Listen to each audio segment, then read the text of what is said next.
Donald Trump has announced a ceasefire with Iran, and preliminary reports suggest they have accepted a 2-week ceasefire.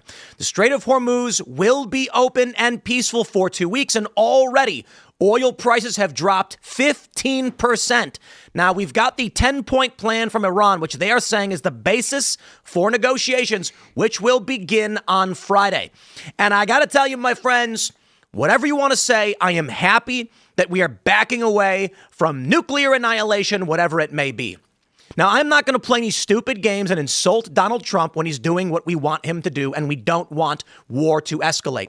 Yet, for the life of me, I will just say this. I am infuriated by the alleged Trump critics attacking the man for having called off the attack on Iran. They are going after him and saying he's a coward and a chicken for not attacking Iran. Yet the whole time they attacked the man for attacking Iran. So which is it?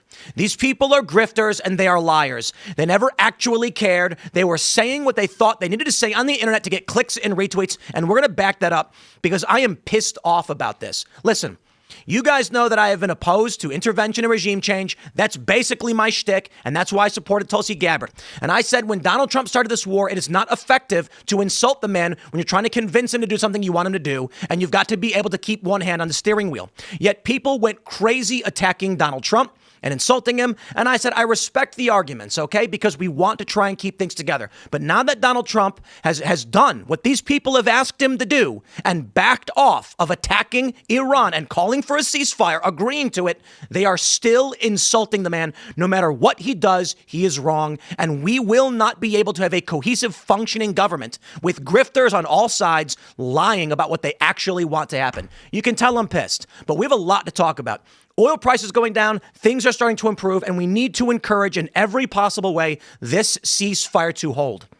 Now, of course, we have a bunch of other news related to this. We now have, I can't believe I'm saying it, Candace Owens and AOC together at last, calling for the impeachment and removal of the Mad King. How about that? This is where we are as a country, and grifting all the way down. We're going to talk about that a lot more. Before we do, got a great sponsor for you guys. You know what, man? I need this Beam Dream. I got to tell you, I need to sleep well. I'm actually in a good mood, to be honest. I'm irked with these wacko grifters, but I'm really happy to see that Trump is he's approving a ceasefire. It's good news. But maybe if you're agitated because of the grifters, you need a good night's sleep. You go to Beam Dream. You go to shopbeam.com/TimPool. Use code TimPool and pick up your nighttime blend to support better sleep. I'm a huge fan of the stuff. No joke, no script. I drink it every single night. It's got L-theanine. They say that counteracts caffeine. I'm not entirely sure, but it works to help you sleep. Magnesium, melatonin, reishi. I think the magnesium is really what I need because I used to get bad cramps from, I'd skate a lot. I'd work out and then I'd sleep poorly because of it. Well, I started drinking this every night. My sleep score has dramatically improved. It's got 15 calories, no added sugars. It tastes great. I've been really loving the sea salt caramel flavor. Yesterday, I had one of those before bed, and I slept like an angel. It was beautiful and amazing. Some say the best. Check it out at shopbeam.com/TimPool and get yours today. And I just got to give a shout out to James O'Keefe and the work that he does as well. He's been fantastic. He got served recently, but he also did a free promo for us as well when he was on the show last time. And I did an ad read for Beam, and he goes, wait a minute. I drink that too. It's great. And I'm like, look at that. You got a free read from James O'Keefe himself. Also, don't forget, sometimes you want to be awake. So you go to castbrew.com and you do the opposite. You pick up some Cast Brew Vault Black Cold Brew Concentrate. Guys, have you seen these bottles? I am so impressed with our team who put this product together. Look, all I did was say, guys, here's a plan. Here's what we can do. We go over ideas and they said, we're going to make this happen. And they come back with this beautiful glass bottle of Cold Brew Concentrate. You pick it up at castbrew.com or you can pick up everybody's favorite Appalachian Nights, whole bean or ground. And we got a variety of flavors for everyone in the family that you allowed to drink coffee. Of course, coffee pods. So check that out. Don't forget to, my friends, smash the like button. Share the show with everyone you know. Joining us tonight to talk about this and everything else is Lydia Moynihan. Nice to be here. Who are you? It's a sort of a philosophical question. It's a tough one. Yeah, it is a tough one. I think for your viewers and listeners, I am a New York Post columnist correspondent, covering kind of the intersection of business, technology, politics. And I'm glad to be here. Right on. It's great to have you. It should be fun. Yeah. Brett's hanging out. Guys, it has been a very, very long time. It's been like, what, I think over a month. I was out for several weeks as my voice was completely gone. I will try to not cough through the show tonight, but it's very good to be here. Normally, I'm doing Pop Culture Crisis Monday through Friday, 3 p.m. Eastern Standard Time, which is, of course, noon Pacific on YouTube and Rumble. You should go join us there because we're trying to get back in the algorithm after I was gone for a week and a half. And that was when I realized that day where I'm like, it's just, remember Deadpool? No days off. When he's like, till you're 90. Yes. I was like, we missed like less than 2 weeks, and just because we had no videos coming out, the algorithm has decimated us, and I realized this will be me until I'm old and gray. So go subscribe and get us back in the algorithm. Carter, of course, is pressing all the buttons. What's up? Good to have you both here. And Phil, of course, rocking Hello, out. everybody. Let's go. Here's the news story, ladies and gentlemen. It's tremendous. Some say the best news. Oil prices plunge 15%. Stock futures rally after Trump floats 2-week Iran war ceasefire. The price of crude oil fell below $100 per barrel, a stunning drop after it was trading as high as $117 earlier in the day. We're hearing crypto is through the roof. Everybody is happy. I love it. This is fantastic news. Now, we've got reports that Iran is accepting the initial 2-week ceasefire. Negotiations will begin. Check this out. We've got this from Syed Abbas Araghchi. I probably can't pronounce his name right on X. He's the foreign minister of the Islamic Republic of Iran, so saith his accountant, 700 followers who follow him, with this statement. On behalf of the Islamic Republic of Iran, I express gratitude and appreciation for my dear brothers. He, Prime Minister of Pakistan Sharif, and what is he like something? His Excellency? His Excellency. Thank you for that. Field Marshal Munir, for their tireless efforts to end the war in the region. In response to the brotherly request of PM Sharif in his tweet, and considering the request by the U.S. for negotiations based on his 15-point proposal, as well as the announcement by POTUS about acceptance of the general framework of Iran's 10-point proposal as a basis for negotiations, I hereby declare on behalf of Iran's Supreme National Security Council, if attacks against Iran are halted, our powerful armed forces will cease their defensive operations. For a period of 2 weeks, safe passage through the Strait of Hormuz will be possible via coordination with Iran's armed forces and with due consideration of technical limitations. This is tremendous. It is exactly what you would expect to happen at the cessation of hostilities. Neither side is going to come out and say we're losers and we've been defeated. Both sides are going to say we have made tremendous accomplishments. Now, Donald Trump has agreed to these terms. We saw a tweet from the Prime Minister of Pakistan. Iran has now announced they're agreeing to this. We're going to see oil prices drop. Already they're dropping. Fantastic news and a tremendous success for the Trump administration. I'm going to tell you why. And I'm going to tell you to ignore the naysayers and the grifters and the liars. I am not happy about the incursion into Iran. I did not vote for this. I am not going to pretend that I support it. But this is a victory for the Trump administration in that they took out the Ayatollah. They took out the top echelon of Iranian government, and now they have a cessation of hostilities. If this holds, Trump will have a moderate victory in the region, which will be good for his plans moving forward and Western sphere of influence control over the energy coming out of Iran. Is it everything the Western powers might want? I don't know, but it's still a victory. And I'm going to say it again. Trump flattened and killed their leadership. And now hostilities are ceasing for the time being. If we can finish this and get those negotiations through, Trump will have won. Well, Yeah. I mean, go ahead.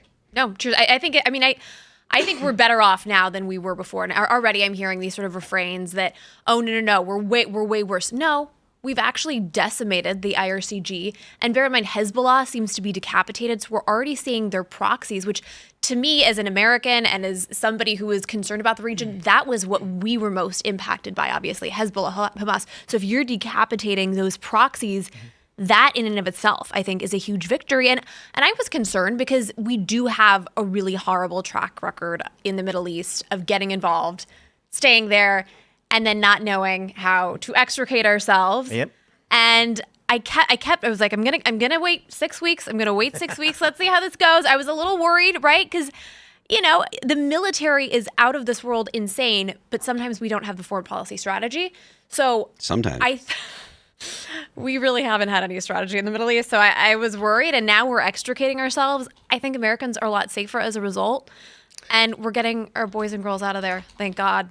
I mean, look, if this actually does wrap up the war, then, I think that's a good thing. I would like to see. I was never like, we need to go and strike Iran. Like, I was always kind of like, look, I don't want to. I do want to see the best possible outcome for the United States because I'm always pro-America.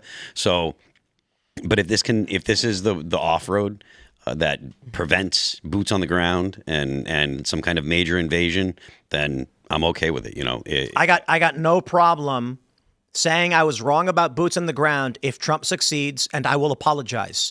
I will apologize with the utmost gratitude if it does not happen for insinuating that it could. We've got a 2-week ceasefire, and hopefully this weekend they announce something longer and more permanent. And then I will, with a smile on my face, laugh as I say I was wrong about this. This is good news. This is fantastic news. We should all be happy. And more importantly, for those asking, okay, what does this really mean for me? It means your gas prices are going down. Okay, so that was my main question. You said you think we're better off now than we were before. So I guess technically that counts on if gas prices come down because, respect to what you were saying about Hezbollah and terrorism in the Middle East is the average everyday American isn't necessarily thinking about foreign terrorist threats. What they're looking at is how it's affecting their wallet right now.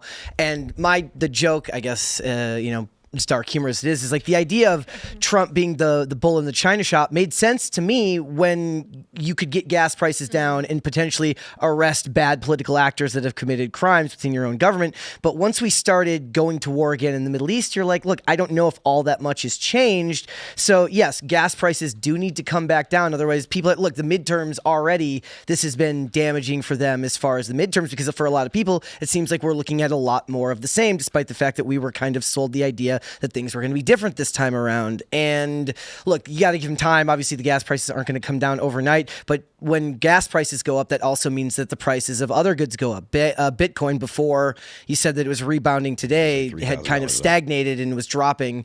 Bro, $6 diesel. Yeah. Down the street. We're in the middle, and we're in a rural area. $6 diesel, that means everything's going through the roof. Yeah, your milk, your bread, your eggs. Right. So this is, everyone should be very happy.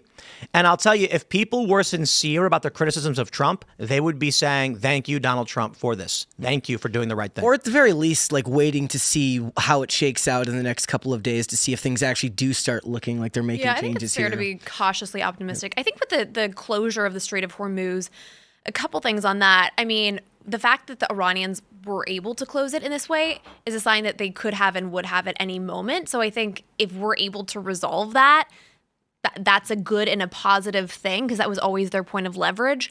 I also think gas prices right now are kind of where they were under Biden, even with all of this pressure. It's interesting, the Red Sea, we kind of forget this. The Houthis basically had the Red Sea and under lock and key for like almost a year. There was so much delay shipping through that. So the Strait of Hormuz has only been delayed a couple weeks, and now that it's open, we're going to see things get back to normal very quickly. This isn't. I feel like I've heard so many people say, "Oh, this is going to be a year to get back to where we were." No, it's not. It's going to be a couple weeks. I want to stress this point, guys. We covered on this show the Houthi rebels bombing cargo ships in the Red Sea. Yeah. Civilian cargo ships, not involved in war. It's literally companies being like, we made some stools to sell for bars. And they're like, we're going to blow them up because you're an offense to our religious fervor and the goals that we have.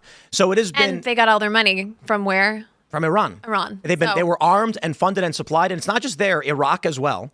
So the U.S. has had a bone to pick with Iran, flattening their leadership.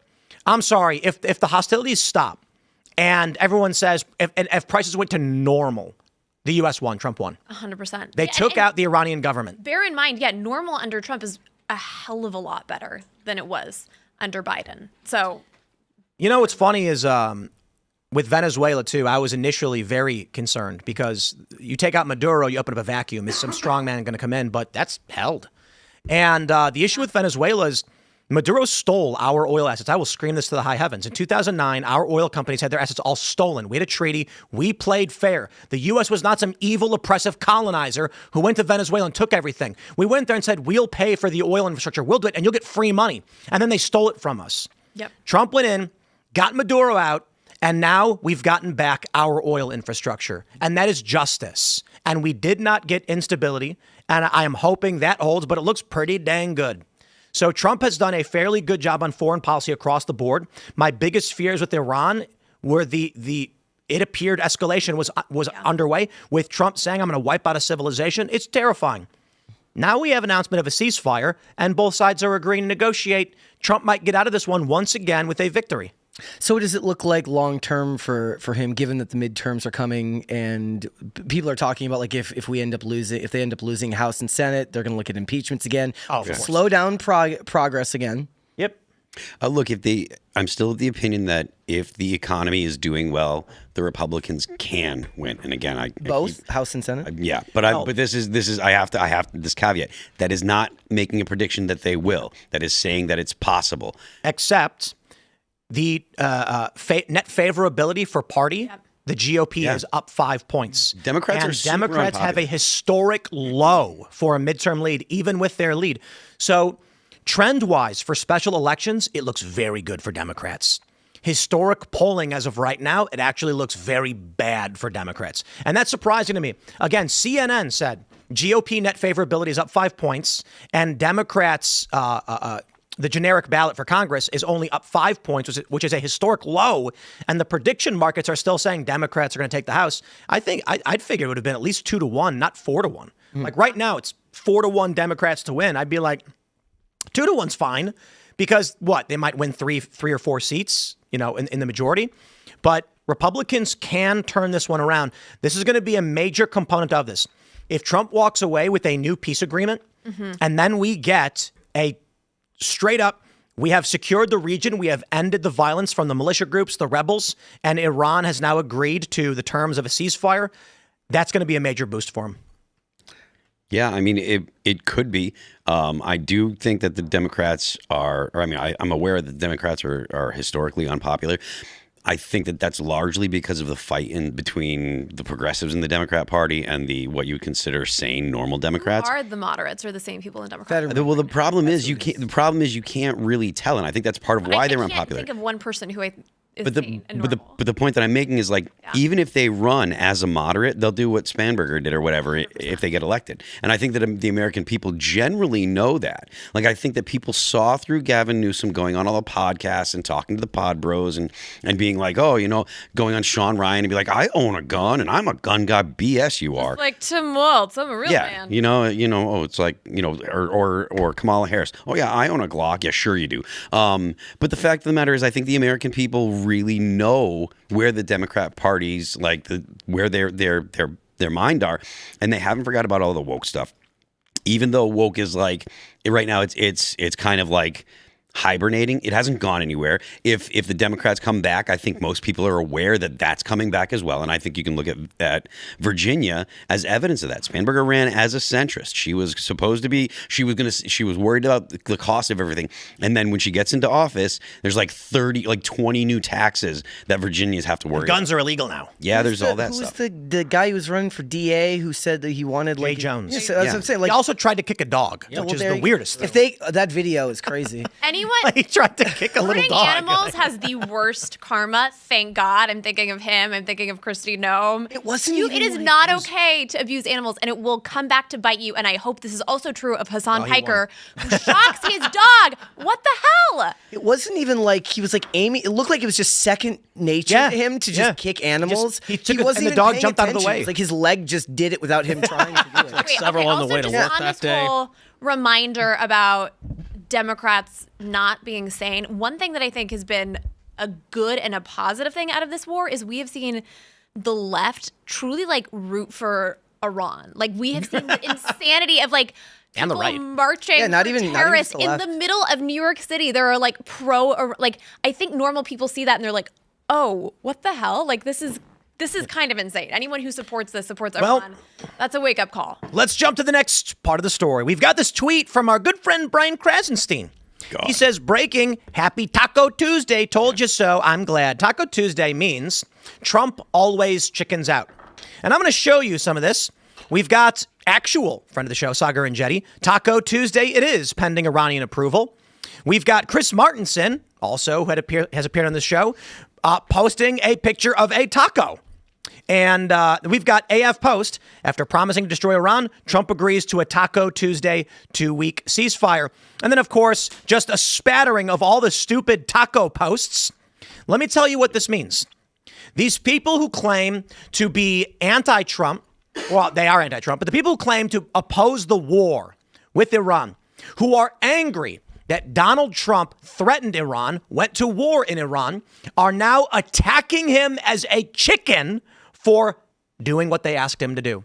Of course. These people are grifters. They are liars. They are fanning the flames of destruction and World War III, and they should be called out for this. And I'm going to say this of everybody. The Krasensteins I get, but Sagar, why are you joining in on this? The appropriate and rational response is, thank you, Mr. President, for not getting us into nuclear war. Thank you, Mr. President, for agreeing to the terms of a ceasefire and beginning these negotiations. If you don't like the man, that's fine. But the idea that all of these people all of a sudden just came out now and are saying Trump's a chicken, what do you want him to do? You want him to bomb Iran now?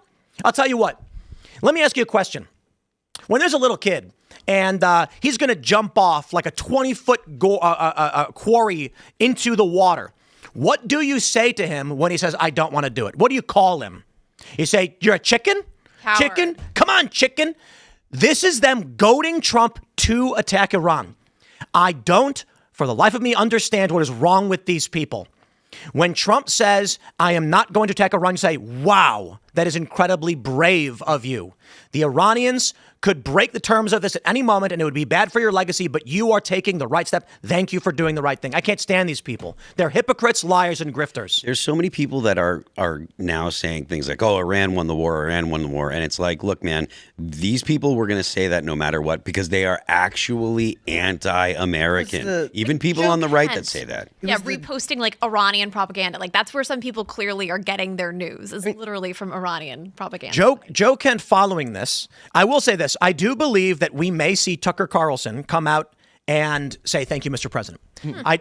Because Tucker has been particularly measured in how he's approached these things. He's a smart guy, and he understands how to communicate his opinions effectively without, well, let's say he is a bit controversial as of recent, but I think he'll do the smart thing. Now, Joe Kent didn't come out in the most aggressive and insulting of manners, but his response to the ceasefire was, now we must restrain Israel. Is your intention to antagonize Israel right now? Because they're trigger happy. This is irresponsible for him to make a statement like this. I'm sick of the people who can't just back off, say, guys, the rickety bridge could collapse at any moment. Shut your mouths and let them negotiate a ceasefire. Instead, they're like, what do you think a person's reaction is going to be if someone said you need to be restrained? They're going to be like, what'd you say to me? You want to go? Who do you think you are telling me you're going to put a leash on me? They're intentionally challenging and insulting Trump and Israel at a time when we're trying to get them to back off. I think it underscores the fact that so much of this rhetoric is just that. People are just posting shit and saying shit. They don't actually think, like all of the people yesterday who were like, oh, Trump is going to destroy civilization. They didn't actually believe it. Not once. Not one of them believed it. No one really, all of the panicans did not genuinely think that Trump was going to destroy the entirety of Iran. Yeah, no one believed that. And so now that they're saying, it's like, of course, like they're just saying shit. My mentions were an absolute train wreck all day of people saying, oh, blah, blah, blah, Trump's going to destroy it. He said he's going to destroy the civilization, blah, blah, blah, blah, blah. And I'm just like, do you people really believe that he's going to use nuclear weapons? And there were people that were like, you'll see, blah, blah, blah, blah. And I'm like, how could you possibly believe that? You're all so ridiculous. I tweeted, Trump has two choices. Iran's not going to back down. It's annihilation or it's retreat. I said, Trump is going to find a strategic retreat that is the safest and best play for him to make. And I got responses from these people being like, you've been wrong the whole time. You said Trump wouldn't go to war with Iran. You're wrong now. And I wasn't. Yeah, but the underscore there is that Trump gets himself into trouble with the way he tweets a lot of times, just because not that you should operate under the premise that you need to make the bad actors happy, but he does it to himself. And the administration does this with their messaging around ICE, with the hype videos of people getting arrested and stuff like that. It's red meat for the base, but it turns off the people who are somewhere in the middle. And the people who are upset right now are the ones that are in the middle or voted for Trump reluctantly. Take a look at this. This is the next component of the story. Ryan Grimm says, this is unbelievable. The edit history on this tweet shows that Pakistan Prime Minister Shehbaz Sharif originally copied and pasted everything he was sent. So let me first show you his statement. His statement is, Diplomatic efforts for peaceful settlement of the ongoing war in the Middle East are progressing steadily, strongly, and powerfully with the potential to lead to substantive results in the near future. To allow diplomacy to run its course, I earnestly request President Trump to extend the deadline for 2 weeks. Pakistan, in all sincerity, requests the Iranian brothers to open the Strait of Hormuz for a corresponding period of 2 weeks as a goodwill gesture. We also urge all warring parties to observe a ceasefire everywhere for 2 weeks to allow diplomacy to achieve conclusive termination of war in the interest of long-term peace and stability in the region. However, at the top of this message, it says draft Pakistan's PM message on X. The implication that they're making. Ryan Grimm says, obviously, Sharif's own staff don't call him Pakistan's PM. They would just call him Prime Minister. The U.S. and Israel, of course, would call him Pakistan's PM. Would be funny if the fate of the world wasn't hanging in the balance. What they are trying to insinuate right now is that Pakistan did not actually agree to make this happen, that the U.S. and Israel made the Prime Minister of Pakistan issue this statement, all because he had a draft statement referring to Pakistan's PM. I will first say, I don't care. A ceasefire is good. Why are you guys trying to stop this from happening? Honest question. The people who don't like Trump and claim they don't want to war with Iran are doing everything in their power to make sure the ceasefire fails. Why? Well, They're secretly pro-Israel the whole time. I mean, Candace has been pro-Israel her whole career, and all of a sudden she's not. So maybe she is. Look, the meta for getting internet clicks and getting internet money right now is to be anti-Israel. So that's why I think there's a ton of people that have jumped on the anti-Israel train just because they're like, look, it's popular. Young people don't like Israel, or they're either ambivalent or very critical of Israel. The best way to get internet clicks and basically get money is to be critical of Israel. And I think there's a ton of people that are doing this just to cash in. There are people obviously that are critical. But the fact that they talk about Israel all the time. It's so simplistic to blame one teeny tiny country for all of the world's woes. I mean, when you look at the map of how teeny is in the map, and you juxtapose that with like the Islamic controlled territory all through the Middle East, and you're like, really? That's true. That's what you're going to focus on this? But not only that, like the argument that they're making is that the United States doesn't have agency at all, right? Because the argument they make is that we are a client state of Israel, not the other way around. Well, Phil, that's because they are retarded. Yes, I know. I agree. But you did just get Kanye and that's banned my from principal UK, argument. Though, So when you're like Tim Pool's argument, it's that you're retarded. Yes, that's it. That's the only point I have to make. You are a retard. No, I'll give you an actual argument. It's that when I ask all of these people, what are Israel's interests in the Panama Canal? They go, I don't know. What's Israel's interests in Greenland? I don't know. What's Israel's interest in Taiwan? I don't know. Well, it sounds like Israel doesn't have interests there, and Israel's interests are in the Middle East, which just so happens a component of our foreign policy is as well. So it seems like they're an ally of ours in the Middle East. So yeah, when it comes to the Middle East, we work with them. It's also insane that all of the people who are saying that Trump doesn't have any allies and he doesn't know how to work with other countries, then they're the ones who are saying, oh, well, we're just listening to, it's like, well, do you want us to work with other countries? Do you want us to have allies in the region?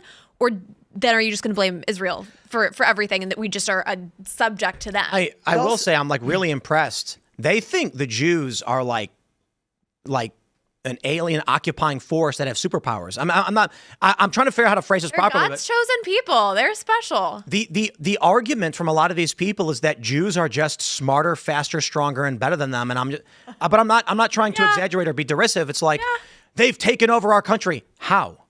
Like with what? We have a substantially larger national budget and global infrastructure. You're telling me that you can't find a way? Like I don't understand what your argument is. Raise your game. Yeah. well, I mean, that's the argument that is being made is like it's like when they talk. It's like when somebody's in Black Lives Matter wants to blame white people for all of their ills, right? It's like at the end of the day, even if all of that is true, it's still your responsibility to make right with your own life and figure things out. I'm going to let you guys in on a secret. I know who actually runs everything. Who's that? The South Koreans. Yep. Did you know that their economy is entirely Samsung? That's it. Like everything they have, it's just basically Samsung. Like what is it? Like 8% of their workforce is just working at Samsung. So that's where all those exploding ovens are coming from. You seen those? The ovens are the well, it's where they make the that's Israel. The exploding electronics come from Israel. No. The South Korea, they make the lav mics that have cartridges in them that can blast inward. Gosh, that was a joke. That was a joke. No, I'm kidding. But if you think about it, one could make the argument that we've spent billions of dollars on South Korea. We've built missile defense systems for South Korea. We've given, 30,000 or some odd troops that we have stationed in South Korea. Sounds like we are serving the people of South Korea for some reason. I don't know why. Or one could make the argument that we serve Ukraine's interest because we've given them more money in 3 years than we've given to Israel in 70. And their prime minister actually came to our Congress where they all waved his flag and got our country behind his war. How and amazing. added it to their Instagram and Twitter bio, too. And what? Added the Ukrainian flag to their Twitter That's bio. true. That's true. And they executed an American journalist in Ukraine. They killed an American, Gonzalo Lira. So, look, I think it's stupid to play these games, but I will just say this. If you want to criticize Israel, you're allowed to do it. You're always allowed to do it. Please do so and continue to do so because your criticisms are, that's your opinion. You're an American citizen. You do what you want. But the people that are actively trying to dissolve this ceasefire before it even began, psychopaths. The people on the left and the right that are attacking Trump and calling him a chicken, what are you trying to do? Prod him into bombing Iran? Are you nuts? These people are scumbags. I don't think, though, I don't think Trump is doing any of this based on popularity or what he's being talked into. Because if you look at the numbers, it's never popular to wage war. It certainly would not be popular to put boots on the ground. I think he knew that going into this. And that's why, from my vantage point, I think he did it because he truly believed that Iran was an imminent nuclear threat to us. Because there really is no discernible benefit to him politically, financially, any other way. Like, it's not like he gets something out of this. I think he did it because he wanted to make the world a safer place, even if there were some political costs in the short term. So, but that was what the bunker busters were for. Was that last year now? Right? Was it? Yeah, it was June. Okay, so that was to set back the Iranian nuclear program. We're always setting it back 20 years, right? That's right. The whole No, point. I know. Yeah, we're weeks away, days away. But Yeah, that's the point, right? Is people hear that, and this. I was watching. Tim, did you ever watch Terminalist Dark Wolf? Yeah. The point is, it's about peace deals in Iran, in America, in Israel back in 2015. And so for a lot of people, it's all about the song remains the same. It feels like the same thing over and over again. And to your point earlier about the people who are posting about this, when politics becomes sport and something that you post about online as a running, whatever your theme is, whether it's Joe Kent in Israel, whether it's Tucker Carlson in Israel, whether if you're on the other side of the aisle and you want to hold Iran responsible, what you're seeing right now is the cost of everyone turning. First of all, it's monetized. So if you're posting on X and you're monetized, and there's financial incentive to do so, it is not prudent to take a ton of your advice or your news from people who are financially benefiting from the most sensational headline they can get. Look at the Daily Beast wrote. MAGA Podbro predicts crushing Trump humiliation. It says taco time in there too. It does, and I never said this. You're MAGA pod, bro? That's me. That's me. Look at that. Tim Pool. I said Trump's safest play is off-ramp and declare victory. Iran is driven by ideology, is not going to back down, leaving Trump with two options, total annihilation or retreat. Both will be bad, but retreat is the safer and easier option. Trump will likely back down. That was not an insult to Donald Trump. That was not a request for one of the two options. The effing lunatics on X. I'm going to tell you guys, I have never been more anti-free speech than I am right now from the people who are trying to make World War III happen. Trump gets a ceasefire and they're like, you're a chicken, Trump. You're a chicken. It's like, stop, shut the up. And there have been a series of posts where Tucker Carlson says that that there is an effort to have a new economic order and bring China into the fold. And I stated a fact. The liberal economic order is waning and a new Chinese communist, is rising. And I get all these MAGA bros being like, Tim wants China to win. And I'm like, I'm literally just saying what is happening. Same thing here. This is what we live right now. This is our politics. The Daily Beast says Tim Pool predicts Trump humiliation. No, I said Trump's going to weigh the options and he's going to take the safer approach. He's going to declare a victory. He's going to pull back. And that's exactly what we're seeing. And it's a good thing. But they have to frame it always in the most insane of ways to make sure everybody is at each other's throats like maniacs. This is a direct result for the political landscape becoming what it is under Trump, right? Which is that it's funny that you mentioned like Trump's foreign policy and American foreign policy. Like we're having the most foreign policy wins in his first term, right? The most foreign policy wins that doesn't involve just surrendering and giving other countries money under the guy who is the most bombastic with his dialogue. Whereas in prior administrations, they're very polite when they tweet, they're very polite when they give their speeches, but you end up surrendering, giving money, leaving hostages behind. Now they frame the American government destroys a bunch of their equipment to save one soldier, and the people are framing it as a bad thing that we lost a bunch of equipment all to go back and save one person when that is objectively what makes America great. 100%. I look at everything that's going on and I'm like, I think they really just want to burn down America. Because if I know Phil's about to just say yes. But the reason that they want to burn down America is because they don't like a lot of the at least the right-wing libertarians that are like this. They don't want to see the United States be the unipolar power. They want to see an end to the petrodollar. They want to see the United States China to take over. Well, that's the thing. They say that it wouldn't. They're like, no. Well, China doesn't have those ambitions. And now I totally disagree. The Belt and Road Initiative. I completely agree, and that's again, this is the libertarians' take on foreign policy is one of the big reasons why I'm not a libertarian anymore, because I think it's a fantasy. But they would say, look, China doesn't have these goals, Russia doesn't have these goals. You know, the reason that Russia invaded Ukraine was because the U.S. was meddling and blah blah blah.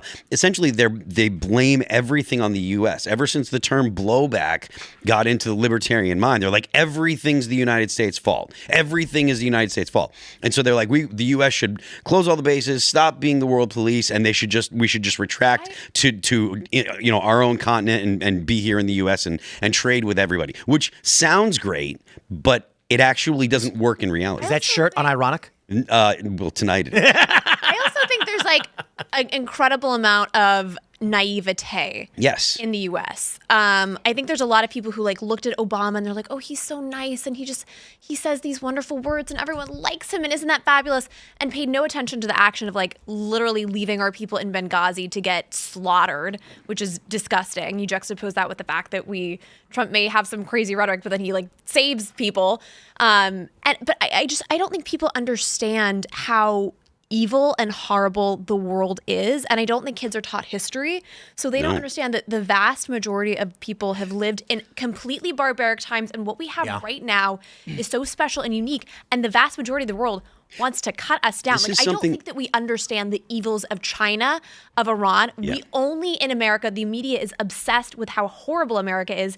We talk about war crimes. It's been all about the potential hypothetical war crimes that the U.S. might commit. Nothing about how evil and horrible Iran is. Yeah, look, that's a point that Tim makes here a lot. Like, the United States, regardless of what you think about the United States is objectively the most measured and the most benevolent global power ever in human history.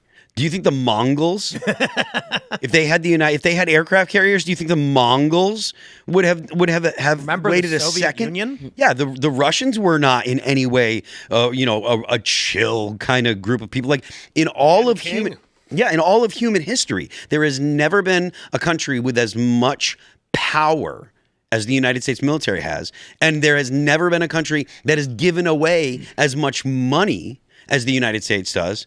And so to say that the United States is anything other than the most benevolent world power in human history is farcical. But they will still say, the U.S. bad. That story I told last week of the homeless guy. Quick version, I was 16. I gave a homeless guy money. He kept asking for more. Then he insulted me because I wouldn't buy him, or I did buy him cigarettes. Then he asked for cash on the way out, and I said, I thought you were cool, man. Like, that's the attitude of communists and the rest of the world.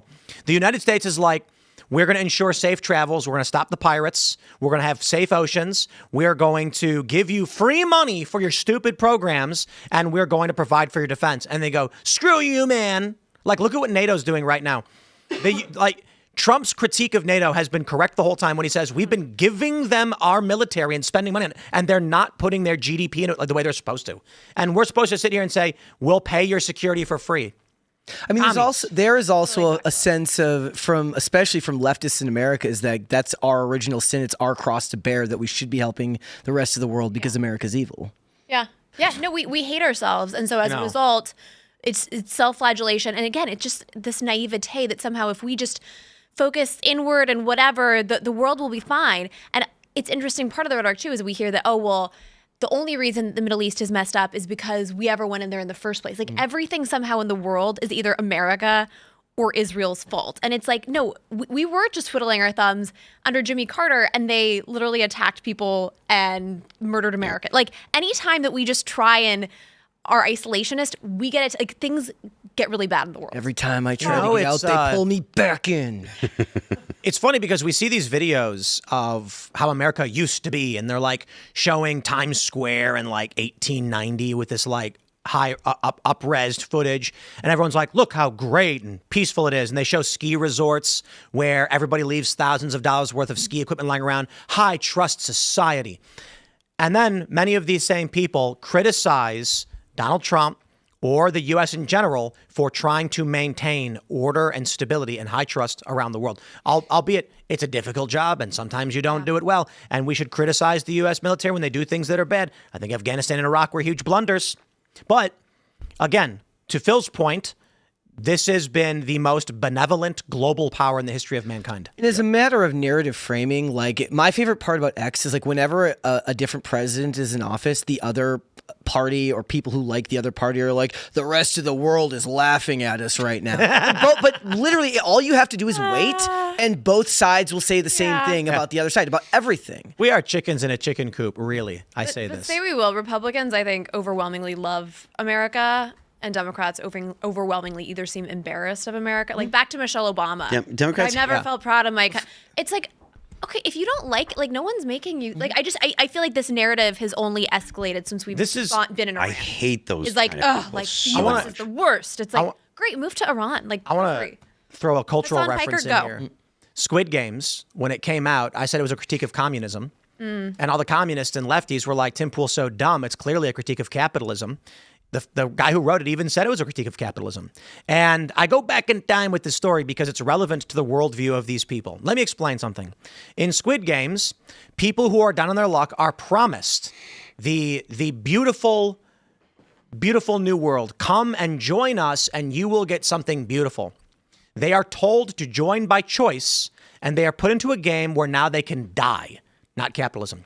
When they enter this game, they are stripped of all their possessions and belongings and have to wear jumpsuits that are identical and eat the same food.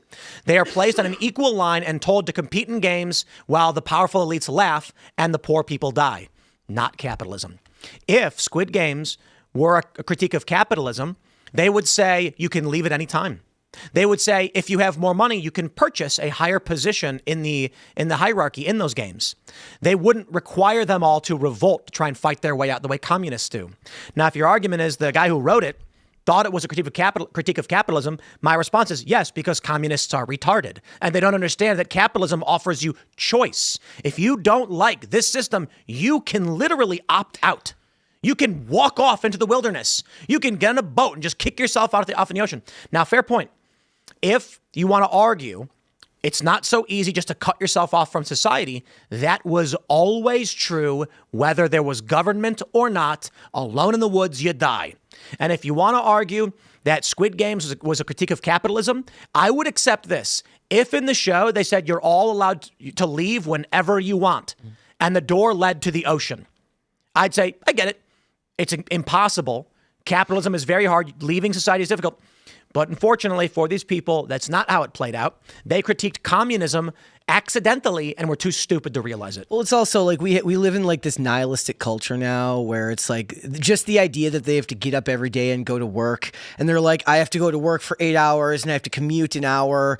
That's like that's like a third of my day I have to sleep. Like I have no time for me, right? Not realizing that throughout human history, you didn't really have time for you because you had to get up and go hunt to make sure that you could actually go eat. Nasty, brutish, and short. Yes. Yeah. So, that's a way to describe it. Here's an idea. Leviathan. I think we should do a Squid Games. I think Mr. Beast doesn't go far enough. I think what we should do if he could, trust me. God. Well, I think these silly game shows like Survivor are dumb. And he would if he could. Mr. Beast, it's like the Mr. Beast games are actually just more cutthroat. If you take the $1 million, they all lose. I'll do it. Yeah, I don't know you. I don't care. Everybody's going to say yes. What they should do is, if you like, they should recruit people who are like, capitalism is bad. It's like, okay, How would you like to play this game show where we can win? We should do this. You win 10 grand. What we do is we bring you to the woods. We throw a pointy stick at you and say, you're on your own for 2 weeks. Good luck. If you can make it in the real world without help from others, you will win money, because then I will agree you actually have a point when you argue the system is bad. If at any point you want to leave, just scream, "Dear God, help me, I was wrong," and we'll airlift you out and we'll bring you home. Not a single one of not a single communist would make it. Not a single communist would make it. I think you have a future in game shows on YouTube.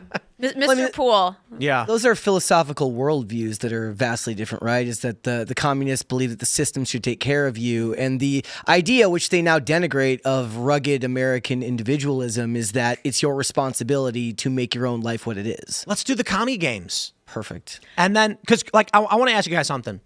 I am under no illusions. In a communist society, they will put a bullet in my head or make me break rocks. Why? Bro, for what function do I benefit a communist society? Is my talking going to benefit the great leader? Well, only if it's state-sponsored radio. Exactly. If I agree to read their script and advocate for them.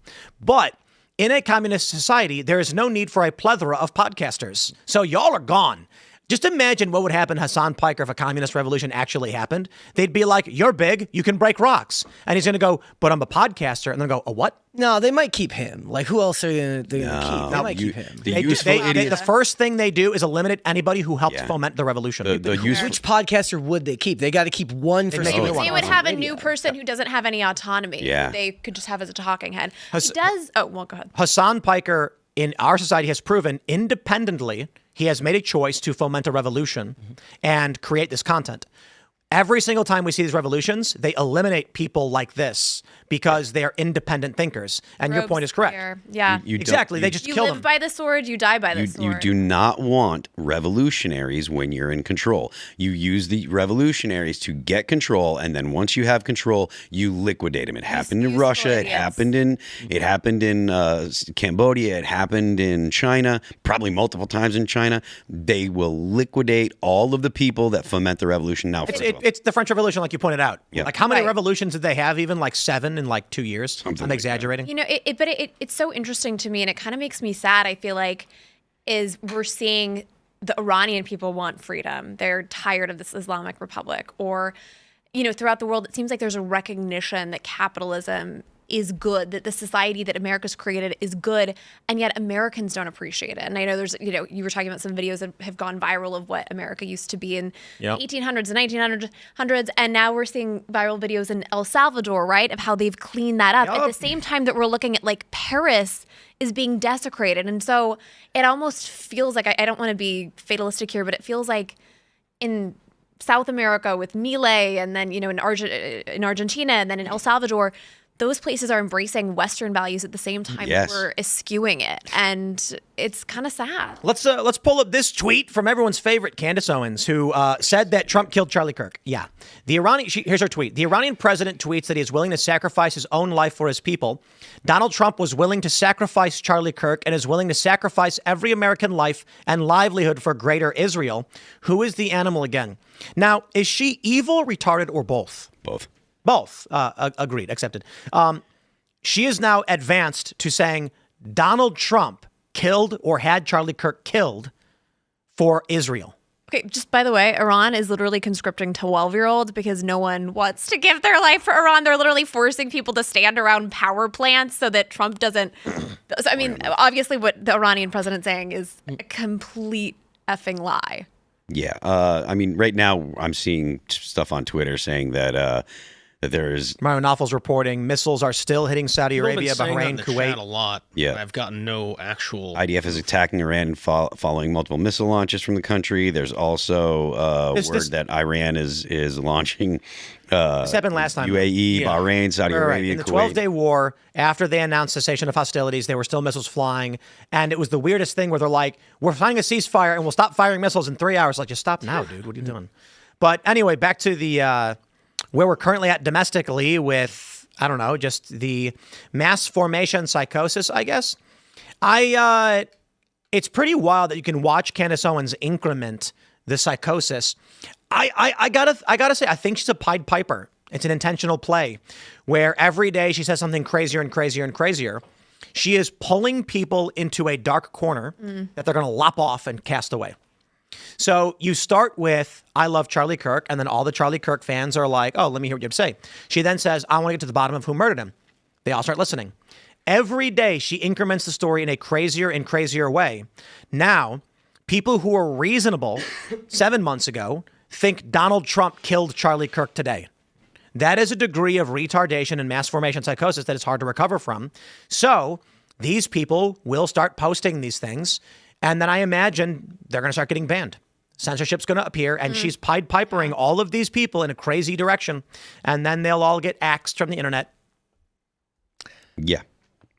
I mean, look, I can't say enough negative things about people like, like Candace Owens and a slew of other, influencers or whatever you want to call them that have just jumped onto Charlie Kirk and moved directly to Israel did it and all. No, Trump did it. Well, I mean, that's the point. You're saying Trump killed Charlie. Well, because Israel controls him. Yeah.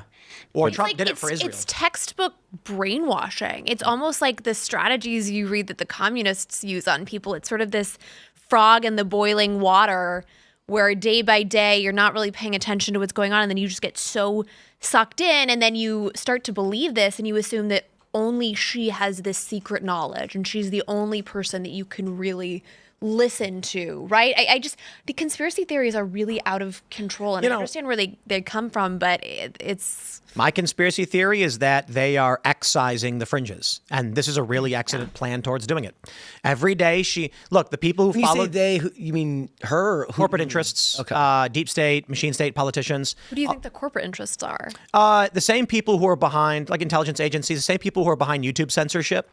If you're looking at how Twitter and Facebook, when it was Twitter, had backdoors for intelligence agencies where the Biden administration, I think, got sued by, Alex Berenstein for telling them to censor him. Censorship did not work. So what is the best course of action you can take? Okay, well, how do we get people to all collectively start breaking the rules in such a way that we can legitimately just removing them? Well, you make them nuts. Whose interest would that be in? You think that the ultimate goal of making people crazy is censorship? Is that the idea? I would argue that Donald Trump was not supposed to win. They thought Hillary Clinton was going to win. The WikiLeaks emails in 2016 from Democrats show that they thought Trump was a Pied Piper candidate, that they would use him to lead Republicans in a bad direction. They could not win. And then Trump won. And they were like, crap, what do we do? Yeah. I think they're now realizing that you have this massive populist base. They're all subscribed to and supporting Turning Point. Turning Point helped Trump win again. So the play is, how do we get these people to stop paying attention to foreign policy and politics? Candace Owens is one of the most prominent actors in helping Democrats win the midterms with the quote from Candace, "We don't care about your midterms." Do you think, now I'm criticizing conspiracy theories and then potentially getting into them. It's interesting. Hassan Piker was criticized because he posted a screenshot of his followers, and it revealed that he only had like 20,000 verified followers or something on X, shocking on X. Do you think then that there are folks who are sort of propping her up with bot networks? Well, I don't know. What I will say is this. When Elon announced he was going to buy Twitter, something strange happened across Social Blade where you could track all of the liberal personalities started losing hundreds of thousands of followers and conservatives started gaining hundreds of thousands of followers, which defies explanation. Some argued that they had their thumb on the scale. They had a script that would artificially amplify the accounts of leftists to make it look more prominent. One of the theories is that, well, I'll tell you this, a tactic in psyops, which is a fact, this is true. What you do is you go on Google Ads. It's harder to do these days. And you can run advertisements on a single video of your choosing. So let's say the story that I've talked about is a fitness influencer who was, I will not name, I don't want to start a beef. A guy who used to just make, I'm doing push-ups today and I'm going to do my delts today and like we're going running today. And then he got asked to comment on Israel after October 7th. So he made a video saying, I'm not big on politics. I know people have been asking me. That video gets 50K views. So he's normally getting 10 to 20K. Well, it's a big trending story, right? Gets a bunch of views, and then he says, wow, I talked about Israel, I got a lot. He goes back to fitness. The comments are saying, hey, look what's going on, look what's going on. What do you think? We saw your video. So he goes, I'll do another one, 100,000 views. And he goes, wow. Now his channel is literally just Israel. And all he's not even to fitness anymore. Because what happens is he starts getting massive viewership. Now, how can you game that? You can go to someone's channel, wait till they post the content you want them to make, take the URL, go on Google Ads, and put $1,000 behind that one video. Now, every time somebody watches that video, your ad wins the bid, and they'll get slightly higher viewership and money. Because you pledged $1,000 on it, YouTube says, we need to play this video more because we've got ads bought against it. I didn't realize the ads could influence the content. Yes. In that way. So imagine this. Imagine you make 3 videos. One's about the color green, one's blue, one's red. Blue and green get 10,000, red gets 100,000. You look at the red video and you're like, I made $500 off that. You're going to make more. And that can be artificially controlled by going to Google Ads and putting money into it. This is known. And whether there's evidence of direct psyops, I don't know, but I do know it is a technique and tactic that is used. I mean, if you're a billionaire and you want to, you don't even need $1 billion. It can be real cheap. It is crazy how much things can be influenced in the attention economy. People could spend a couple $1,000 and or you look at the way that politicians are bought off with a couple $1 million. I mean, it's insane. If you're strategic, how little money you could use to control and influence things. They censored Alex Jones and banned him from YouTube. Nick Fuentes as well. These are individuals that are largely viewed as organic, independent. Alex Jones, anti-establishment, says a bunch of controversial things. Well, Candace Owens says things that are controversial as well, that break the rules, but she is promoted by YouTube. She's married to a British lord, and her lawyers work in a building with federal agents. So it just reeks of, I don't know, some kind of coordinated effort. I'm not saying it is. She could just be a wackaloon. But I will say, if you were concerned that a large populist base was voting for a candidate you did not like, what is the effective way to stop them? You get them to focus on issues that don't matter in elections. I mean, but this is happening anyways because of the Big Tent, right? It's like what did I say the other week? It's like in one day, 3 separate parts of the 2024 coalition all said they were going to lose the midterms. One was glyphosate, and the other one was Iran, and everybody's got their one issue, and everybody's a one-issue voter now. But those issues actually matter for an election. So if they're pushing out, they're saying I'm not voting for them, and so Correct. Whoever it is says this to a million people. So again, how do you stop those people? If you have a great big wall, it's guarding your property, and everybody keeps attacking the weak point, and you're like, they keep breaking through the weak point and getting in past our wall. What do? We need to trick them into fighting the tree over there instead of the wall.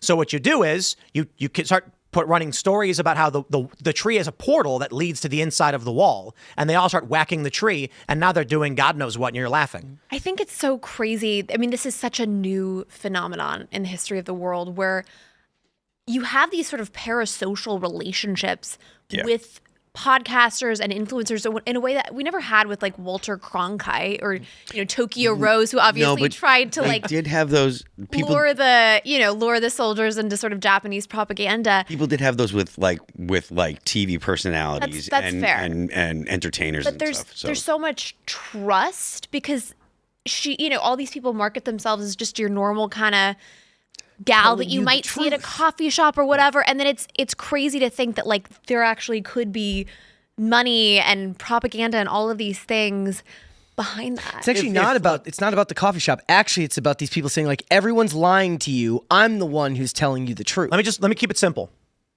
YouTube was censoring. It's a fact. Especially the Eric Charmella story. They deleted one of my videos for simply reading a Real Clear Investigation story on this guy. We know they did. It didn't work. It didn't curtail the message. It exacerbated the problem. Alex Jones still exists. They banned him. He's still around. What's the more effective means of eliminating a popular movement? You throw a bone in the wrong direction and make them go chase it. Now, when it comes to elections, they're going to go, Donald Trump killed Charlie Kirk, don't vote for him. And you're going to go, what the f are you talking about? Trump's talking about lowering gas prices. No, he killed Charlie Kirk. And it's like, you're out. You can't combat that, right? It's like at that point, people are so down the rabbit hole. That's the point. There's nothing that you how do you bring them back to reality? Otherwise, it was glyphosate, it was Iran, and then it was Epstein, and those are the big things. Yeah, I hate glyphosate. This is actually something I organically care about. There you go. And that actually helped Trump win because RFK Jr. got suburban women who are middle of the road to vote for the Trump administration. And Candace is doing everything in her power to push those voters out. Make sure they vote Democrat or don't vote at all. I don't think that's an accident. It's a lot of suburban moms who listen to her. I don't think it's an accident that Trump won in two ways. This is really interesting. Candace hits the nail on the head with two major voting blocks. She is attacking Turning Point, which got young voters to vote for Trump. And she is attacking Trump personally to suburban women. So getting people to turn on Turning Point, which is a massive voter registration effort for Trump and the Republicans, and convincing the Maha suburban women that Trump is an assassin who killed Charlie Kirk for Israel. She is attacking a principal voter bloc for the right populist movement. I don't think it's an accident. No, I've never thought about it that way. But you obviously understand the attention economy and incentives, and I mean, it's sort of the most fundamental thing. It's like Maslow's, or not Maslow. No, it's like Pavlov's hierarchy. Sorry, I don't know. I was thinking of some scientist. Yeah, where it's like people respond to these hits, and they respond to whatever traffic's wall, and like just do more of it. We got this tweet from Matt Van Swol that I really liked. He said, "Why does everything feel like theater? We have a Congress that won't pass something 83% of people want. We have a judicial system that doesn't hold criminals accountable. We have an education system that doesn't educate. We have a nonprofit system that profits from our tax dollars. We have a healthcare industry that profits from you staying sick. We have a financial industry that needs you to stay in debt. We have an insurance industry that fights every single claim. It just all feels so fake, so theatrical. Because I will tell you this, everybody just wants to extract some kind of value for themselves, and they will do it wherever they can." The leftists will just say that that's capitalism's fault. And the right will say it's communism. Exactly. That's what I'm saying. None of it matters. I will make the argument that evil is much, much more pronounced than people realize. We had talked about this last week that, they say when you come into money, everyone comes out of the woodwork. But I would say that when you gain any kind of notoriety, people that you know and trust, you see them instantly turn into demons. They'll knife you in the back. They'll steal from you. They'll betray you. They'll accuse you of things. It's wild. It was something that was rather a shock to me when I experienced it. It was like when you were talking earlier about Animal Farm, and I'm like, I'm radicalized against private equity. Have you seen the stories about like the hockey kids whose parents aren't allowed to film at arenas because private equity owns the rinks? Like, but this is the funny thing. What does private equity mean? In this case, it was bought up by a specific firm. See, the issue that I take with this quote unquote private equity claim is that they're upset over the actions of a company. What the critique though is, instead of saying company bought, there's company I like, it was bought out by an investment firm, that's what private equity means, and then stripped of assets and broken down. It's like, okay. But then they say all private equity is bad. It's like, you're just criticizing capitalism. Well, that's just an inability to be nuanced in the subject.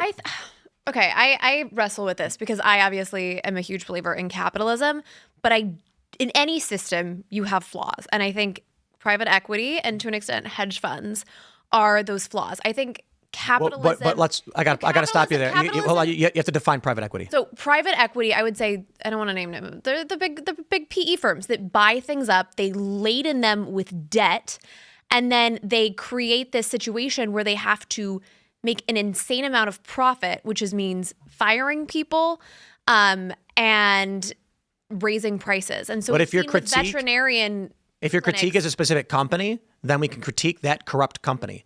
Like saying because there are big companies that do bad things, the entire function of private equity is bad is just, I think it's wrong. I think in theory, there's value to it. The general concept what we're seeing right now is like it's destroying Main Street. I disagree. I think there are certain companies that are bad. The concept of private equity at its blanket core is, I have an investment firm and we see a dysfunctional company that is burning money and mistreating its employees. We can come in, clean things up, cut the bloat. It's basically like flipping houses for businesses, but the communists hate all of it. There was a video I watched where someone was talking about how to disrupt house flipping. And I'm like, house flipping is a service. You find a derelict house that's in disrepair. You go in, you clean it up, and you sell it. You get a profit for doing that service and making the community a little bit nicer. Private equity does that for businesses that are dysfunctional. They go in, they say, you've got redundancies here, you've got to cut that, and we can make this business profitable again. However, there are big, evil real estate companies that do things like blockbusting. We don't say all real estate is evil. And there are big private equity firms that do bad things and gut companies and fire people to strip them from parts. But that doesn't mean the entire concept of investing in businesses is a bad thing. What I would say, I totally agree with that analysis. I think right now we're in a situation where, and this is, I've been thinking a lot about like America as an experiment. And obviously the founders believe that like America is, I think this is apocryphally attributed to, who is it? I'm blanking. To Tocqueville. But America is great because she's good, and when she ceases to be good, she'll cease to be great. And so I think the morality and faith and religion, all of that is such an important underpinning for our system. And when you watch like, you know, Frank Capra movies where you see the little guy trying to stand up against kind of the big guy, I think America used to have a system of morality. You look at CEOs. Trust. In the 60s, you know, they were paid, I think, like 100 times the average employee. And now you see... Back in the day, it was about 13%, 13 times. Okay. So now it's 100. Now it's way more than that. And so I think, I don't know. I think there is... And but I don't think the system is flawed, but I don't care about that. I do think that, like, people had more of a sense of responsibility to their community. There's a CEO of a Fortune 500 company. He'll make maybe $13 million average salary. Sometimes they get more than that, depending. The stockholders and owners that function as CEOs will make more through stock bonuses and things like that. If you were to take the salary of the CEO and break it up among their 40,000 employees, people aren't really going to make much more money at all.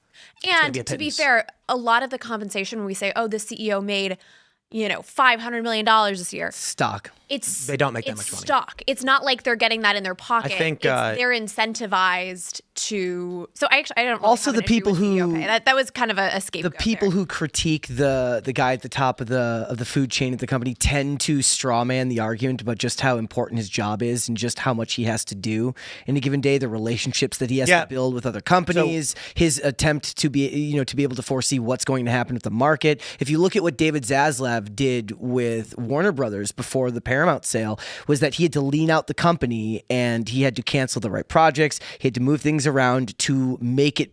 He took a stock that was at like $16 and got another company to pay like $40. Right. So this is an important clarification for most people. The last time we covered this, it was lower, and it's been several years, and inflation has been pretty brutal. But the average compensation package for a Fortune 500 CEO, any guesses? $18 million. And that's not the salary, that's a compensation package, which includes bonuses and equity awards. Any guesses on the base average salary for a Fortune 500 CEO? $75K a year. $1 million.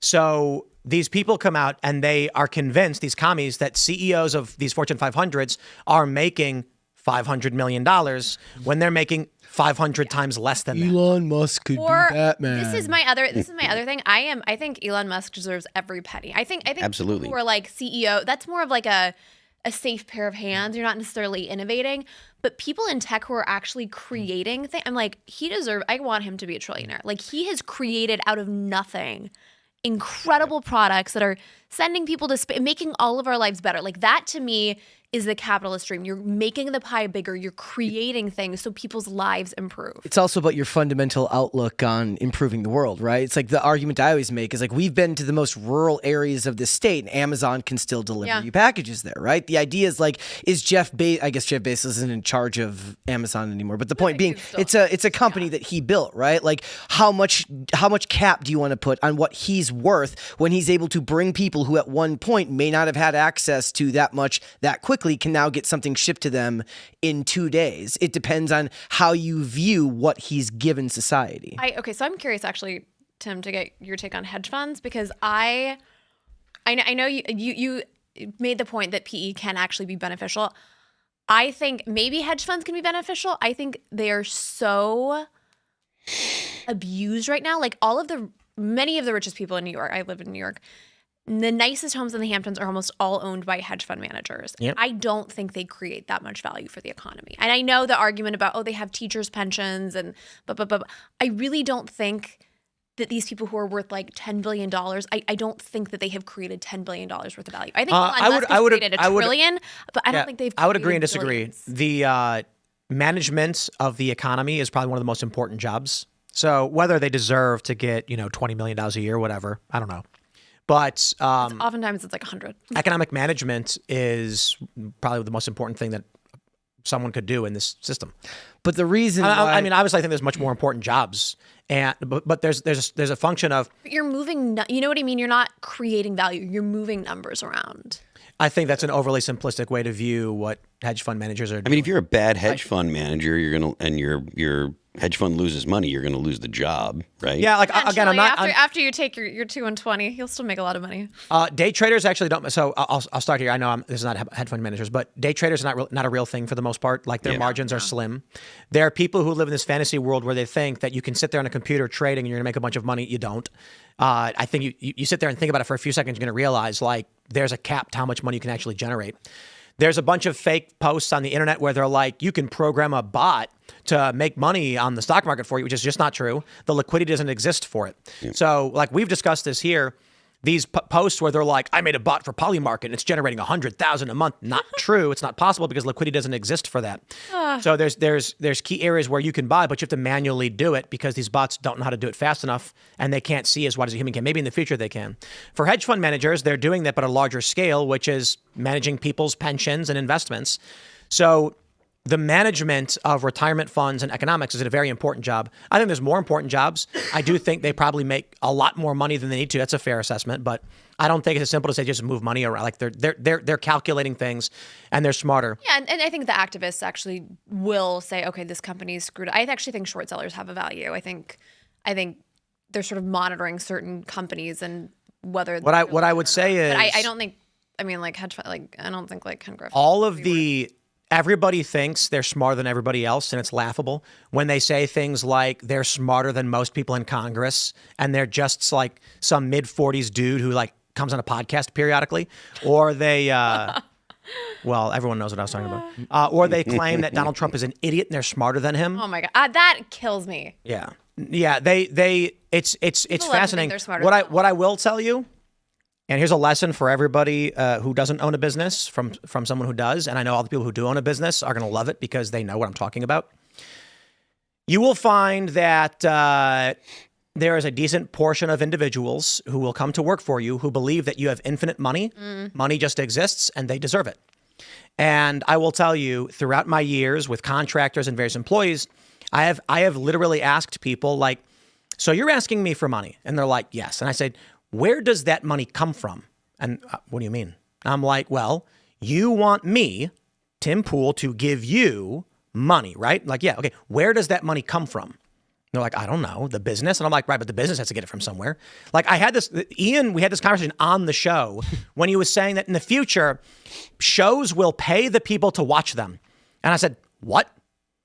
He's like, yeah, because the eyeballs are valuable. I'm like, then why?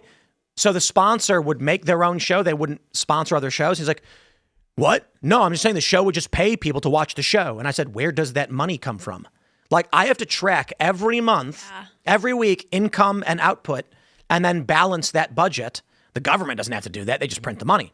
But I tell you, there are people who literally just think, what do you mean? You're a business. You have money. It just exists. Well, and because everyone's told they're special. They're special. They deserve to have money. Communists. That's why I think communism is so easy, because people don't understand that businesses have to have inflow, and they just assume the company has the money. And I love this. I'll tell you one of my favorite stories. When I worked for Fusion and ended up leaving, I had friends who still worked there, and I found out they were trying to form a union. For those that don't know, Univision and ABC teamed up for an investment to create it was originally supposed to be Hispanic-oriented millennial media. But they realized that millennial Hispanics actually spoke English. And so they could actually cast a broader net. So they teamed up with ABC and said, let's make a youth brand. Created Fusion. So this was a company that made no money. It was built off of, I believe the number was a $300 million combined investment from the two companies.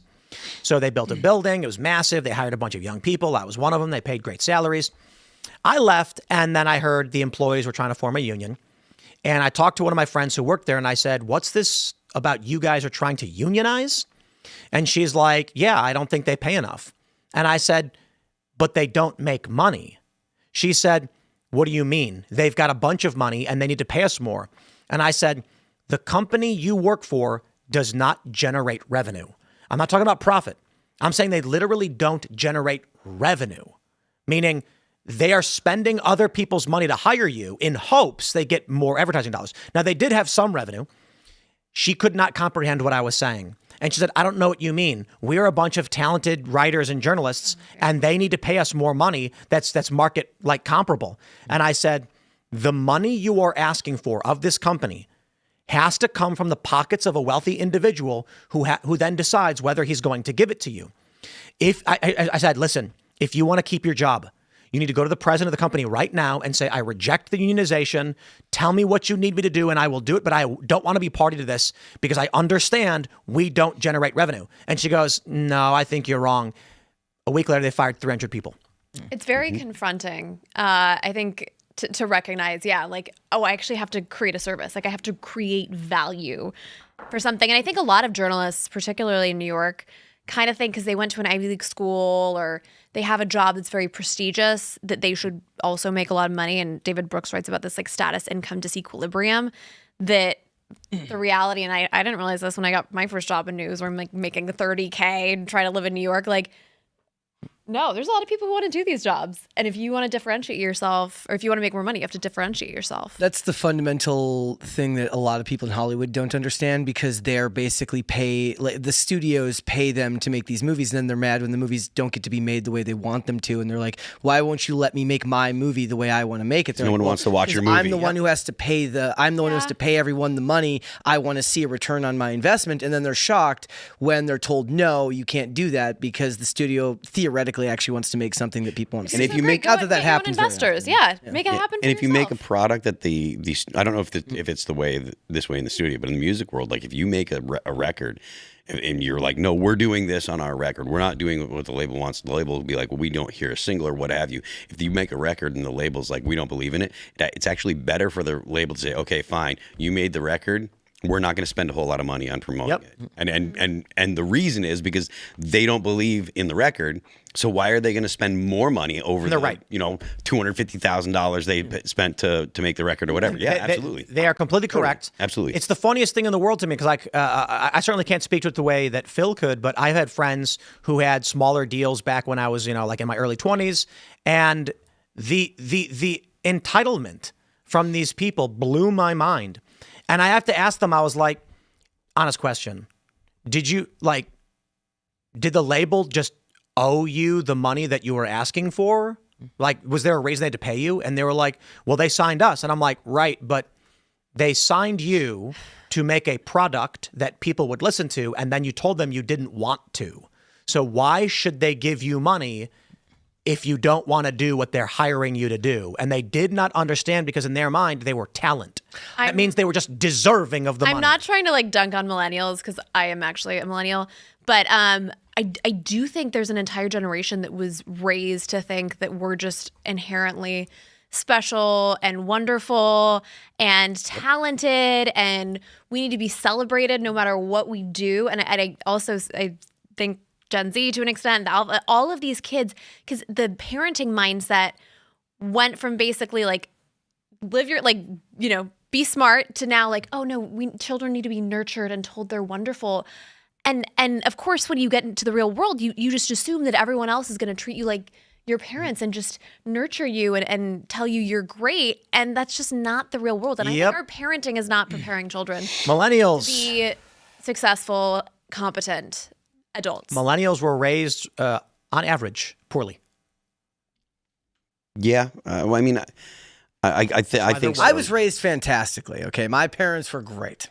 There, anecdotal evidence. Well, that's why we're all X sitting in this room because we were all perfect little angels. Gen X had to raise themselves. I'm very mixed actually because I know there's a lot of chatter about income inequality, and I'm very mixed. I do think that we're in a tough economic environment. I do think that many people were sold a false bill of goods where they were told to go to college, they took out too much debt.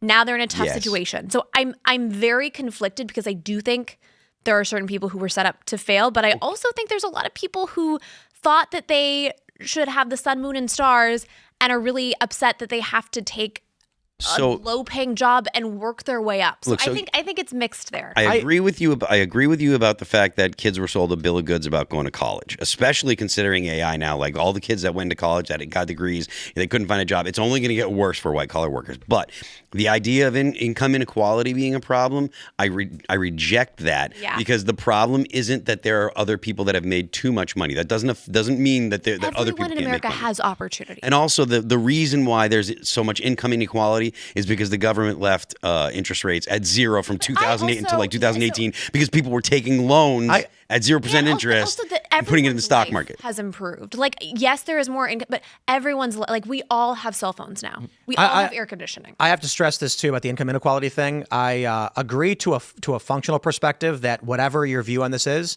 societies collapse when income equality, when there's a difference between the highest and lowest brackets. However, what I will say is, I take this personally for one very simple reason. There are people who say tax the rich.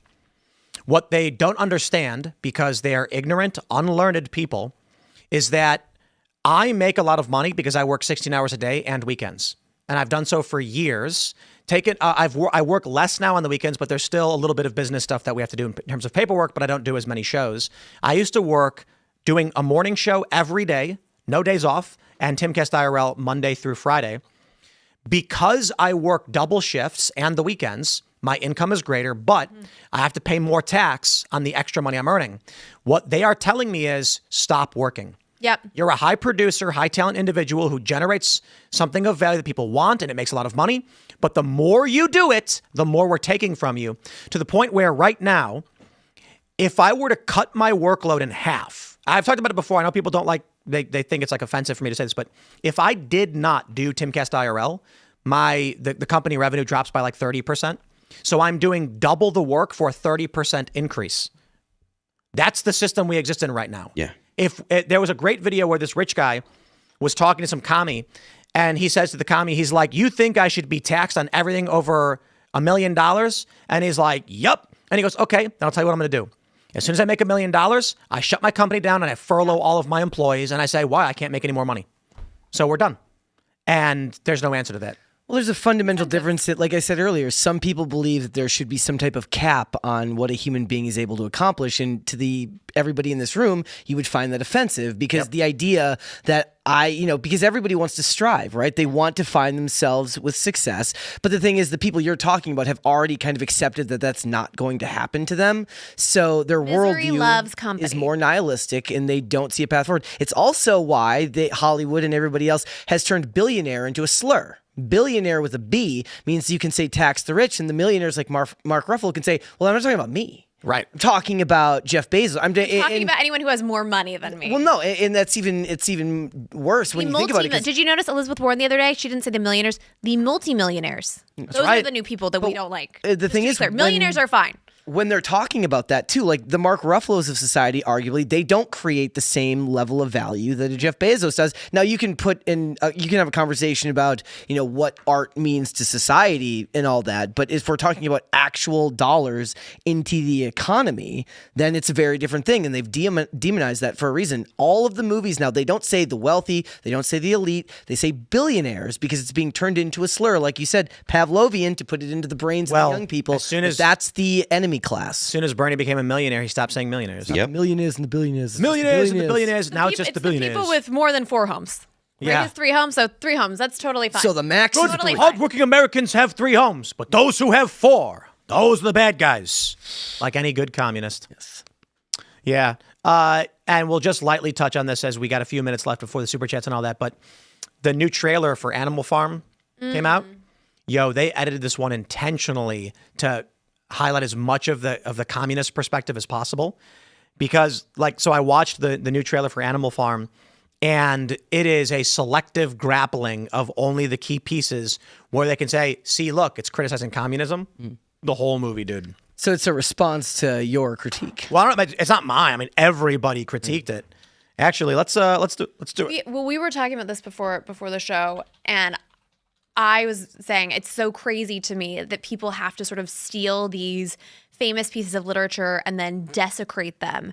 And Tim, you were making the point that the point isn't to have a pro-communist show. It's to sort of it's to destroy the anti-communist message. So you make a bad movie that's anti-capitalist, but it destroys the memory. Let's pull this up. Let's play a little bit of this. We'll talk about Animal Farm again because I'm interested in this. Listen to this. Actually, I got to let's get the audio going. We all dreamed many seasons ago. We all dreamed that one day animals would be free. So I'm not going to play the trailer, but I'm going to make a few key points as we go through this, using the footage they've released to explain this. So the first thing you notice in the opening of the trailer is there's these guys in hazmat suits, and the animals are being loaded up onto a cart. We're going on vacation. What is that? We're going on vacation. The animals are happy. Take note. It says, Laughter House. That sounds awesome. I love to laugh. It's a slaughterhouse. We're all gonna die. So now you can see the animals are attacking these guys with cattle prods in hazmat suits. The side of the truck said Slaughterhouse by Pilkington. We did it! Animals run the farm. So the first thing I want to point out for those that know the book Animal Farm, the animals were living under a drunken farmer who neglected them, and they felt that the farm could be run better. They all discussed it and decided amongst themselves to remove the farmer from control. In this movie, the animals are happy and they think they're going on vacation. But the corporation has acquired the animals for slaughter. The animals have no choice but to have a revolt against Pilkington, otherwise they will die. Dramatically different from the critique of communism, where people vote their way into a system thinking it will be better and then end up getting trapped under a boot. This is the capitalists were going to kill them, and they had no choice but to fight for their survival. All animals are equal. What could possibly go wrong? This scene's really funny because here's a rooster stepping on what looks like a fuse in some kind of corporate concrete cityscape. Our experiment is working. All of us together. It's time to farm again. Never saw the sun shining so bright. This milk ain't gonna drink itself. It's supposed to be shared. Noticing the days hurrying by. There is no supposed to anymore. Love, my how they This is less than yesterday. Or more than tomorrow. Depends on how you look at it. Move along, sheep. Blue skies, smiling at This is all wrong. Can't you see what's happening? Our dream was becoming a nightmare. It's our farm. Our home. So what do? We rebel. And we start right now. All animals are equal. I have to fix all of this. Some are more equal than others. Birds singing a song. Notice how in this trailer, Elon Musk's mom, who is the principal villain of the whole movie, didn't even make an appearance. I think this is because Angel Studios knew that the first trailer showing Elon, I'm not joking, Elon Musk's mom. Wait, why is it May Musk? Because it's anti-capitalist. Why wouldn't they? So her name is Frida Pilkington, but it's literally a 1-for-1 of Elon Musk's mom driving a Cybertruck. Literally in a Cybertruck. It's a Cybertruck with wheel wells.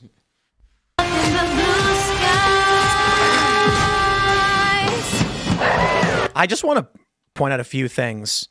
I'm not going to spoil it, but take a look at this clip from the trailer. No one knows how it ends. So Don't ruin it. you see what this thing they're on is? The grain silo with the rules, floating in water, and the little pig is running towards the big pig. I'm not going to explain what that is, but, you know, here's a bunch of animals running from something falling from the sky.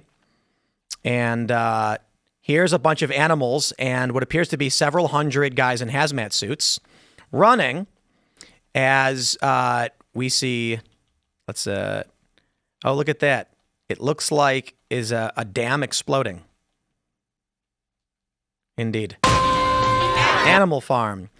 So, again, we talked about it quite a bit because the film's coming out, and just because they are wearing Animal Farm like a skin suit. Andy Serkis has written an op-ed for the Washington Examiner saying Orwell would approve because it's a modern critique. It's a critique on the modern power infrastructure that oppresses us. I would just say this movie is not Animal Farm, not in any meaningful way.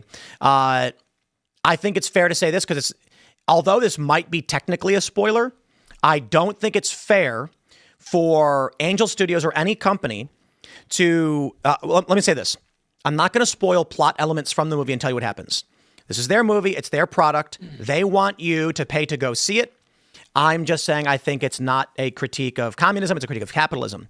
That being said, I do take issue with them using the name Animal Farm for a movie that is not Animal Farm. Yeah, his comment about he would approve of this because it's talking about the modern structure that oppresses us, it just proves that Hollywood likes to take IP and use it as a spin suit. So the reason I'm explaining this is I'm now going to say something that does reveal something about the movie without telling you the plot of the movie. But it is important so that people, again, if I came to you and said I was selling pool water and you got something different, I think that's wrong to do. The windmill is not in the movie. The Battle of the Windmill is not in the movie. I'm sorry, the Battle of Cowshed is not in the movie. Old Major is not in the movie. A bunch of, I'm going to tell you this right now. This movie is not Animal Farm. It's just literally not Animal Farm. It's something totally different that maybe has 10 to 15% of Animal Farm in it. So I'm not spoiling what happens in the movie. I'm just explaining if you're expecting to see the story of Animal Farm in this film, you will not get that. I think it's so pernicious too that they're clearly marketing this to kids. Well, that's what I hate. Yeah, it says ages 11 and up. I would also say this: while it doesn't have gore in it, there is a lot of murder. Like there's a little bit of that. The original Animal Farm actually is fairly brutal. Oh yeah. So there are some critiques that I can say that aren't spoilers because they were already revealed in the trailer from the first go around. But in the original Animal Farm, the chickens were upset because the pigs stole their eggs and then sold them off to traders. In the first Animal Farm trailer, the chickens are laying eggs and then handing them off intentionally. So there is something there that is relevant to the critique of capitalism, which you will find out if you see the movie. Well, maybe when I have this discussion with the Harmon brothers, they won't care if I talk more in depth. Because I will say this, I'm being very respectful in not wanting to spoil key plot elements that or I shouldn't say they, because Angel Studios just bought distribution, but Andy Serkis added to the film, which is such a dramatic deviation. Again, I'll say this. In the original Animal Farm, the chickens have their eggs stolen from them. These are their children by the state who profits off them. And when the chickens complain that their eggs are being stolen, they're executed. Not in the movie. So you are not getting Animal Farm, whatever this movie is. No, and to be honest with you, at least watching that, it does seem like they're trying to misdirect the potential audience. I think the movie is about capitalism is oppressive. And it will kill you, and you have no choice but to fight back by any means necessary. And in the end, if you kill a bunch of people, it's acceptable because this is what must be done. That's the message of the film. Yeah. This is sort of tangentially related, but I have been really alarmed. Like in some of the new legislation, there's all these provisions. Again, I'm saying this is tangentially related. It's related to farm animals. That basically allows us to be very abusive to animals and pigs in particular. Well, maybe they read Animal Farm. They think pigs are bad. So, no, anyway. But I've been kind of alarmed. I feel like I liked one photo about that. Now my algorithm is all like animals being abused on farms. Oh my gosh. I will say anyway, I'm glad I know though. If so we're scheduling the Harmon brothers to have a discussion about Animal Farm, which means any meaningful discussion will involve in-depth discussion on what's in the movie. But I would say outside of that, come May 1st, I am going to go and I'm going to go off on this thing. I am being very nice to Angel because Angel's done some good work. And just because they have some missteps doesn't mean you throw them out with the bathwater, you know what I mean? So they can have a bad movie, that's fine. We'll debate it, and then they can make better movies. But probably so many people are going to have seen this movie and never have read the book. And it's... Indeed. Yeah, but that's the point. Yeah. Now, there are some people on X, they've been asking around, trying to find guild members who voted after watching the film. And the responses I've seen on X, nobody has said, I watched it and liked it. They're all saying, the few comments I saw were people saying, I was asked by a message, would you want to see an adaptation of Animal Farm? And said, yes. That was it. Yeah. So they weren't given a chance to screen it ahead of time to see if it fit in with their values. It's just these anecdotes on X. I don't know if it means they never, presumably, as a big picture. Yeah, if you've read the book, right? Well, if they assume it's going to be Animal Farm, what is in the book? And of course, who wouldn't want to see that on? I'm making a remake of Terminator. It's about an Easter bunny that has lost his eggs and has to go find them.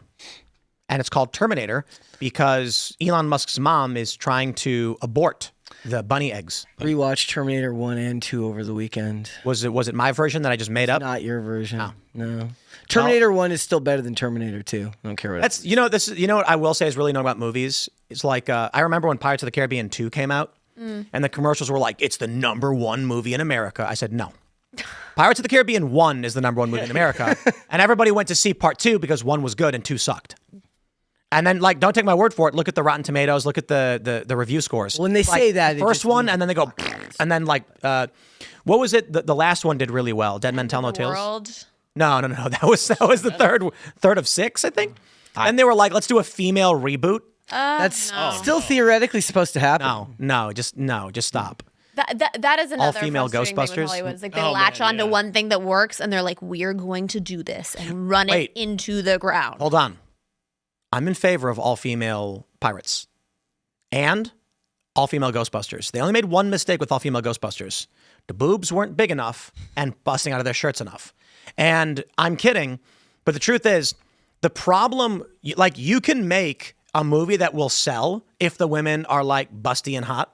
That's just that's just true. You know what I mean? Like, look at the porn why industry. 2019 Charlie's Angels didn't sell because they wouldn't sell sex with it. They sold it as anti-male. Who wants to watch that? Yeah, like, it's not fun. They want to see James Bond. Like, men and women like watching James Bond. Why? Because he's a cool, confident hero.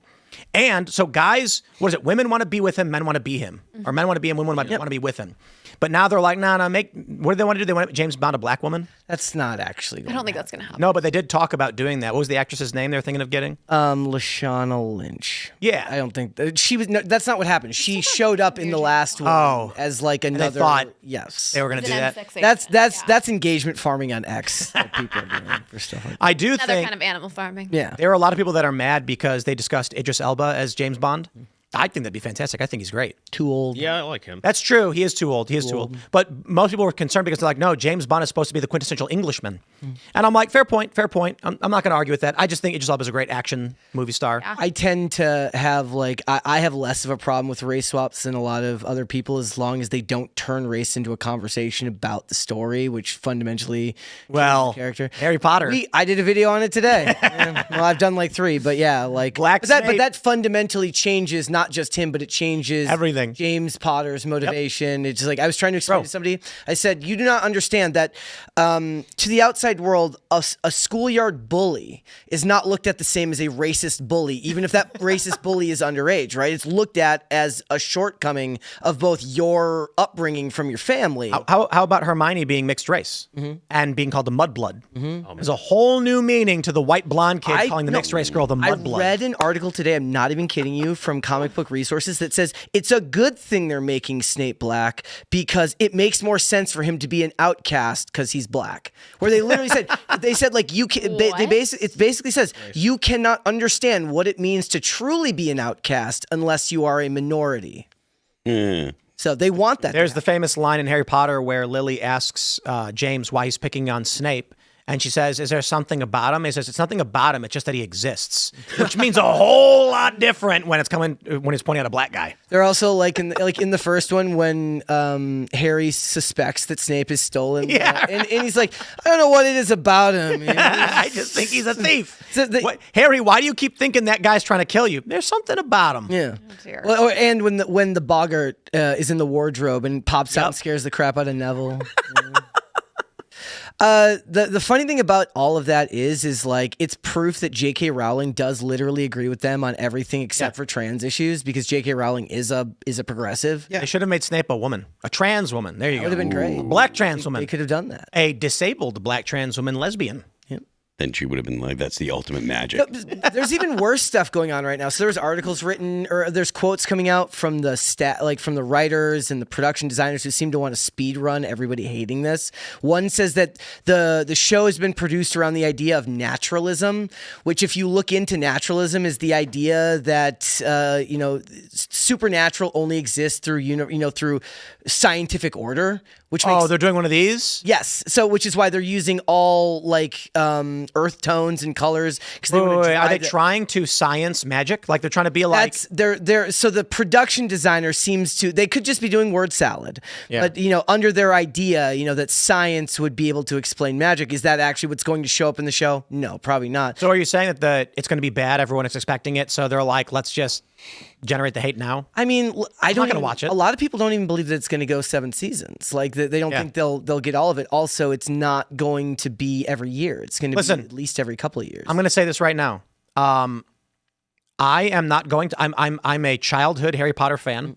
Got every book when the first book I was introduced to after it already came out and it's on paperback. Second book comes out, I bought it right away. Third book, bought it right away. Every book after that, I was a huge fan. You grew up with it too. Like we were in that perfect age range where you grew up as the themes of the book. I think I was 21 when the 7th book came out. So I was a man. I was like, I got to get Harry Potter. And I loved it. And the movies, I was like, man, with the first movie, was it 2000 or whatever?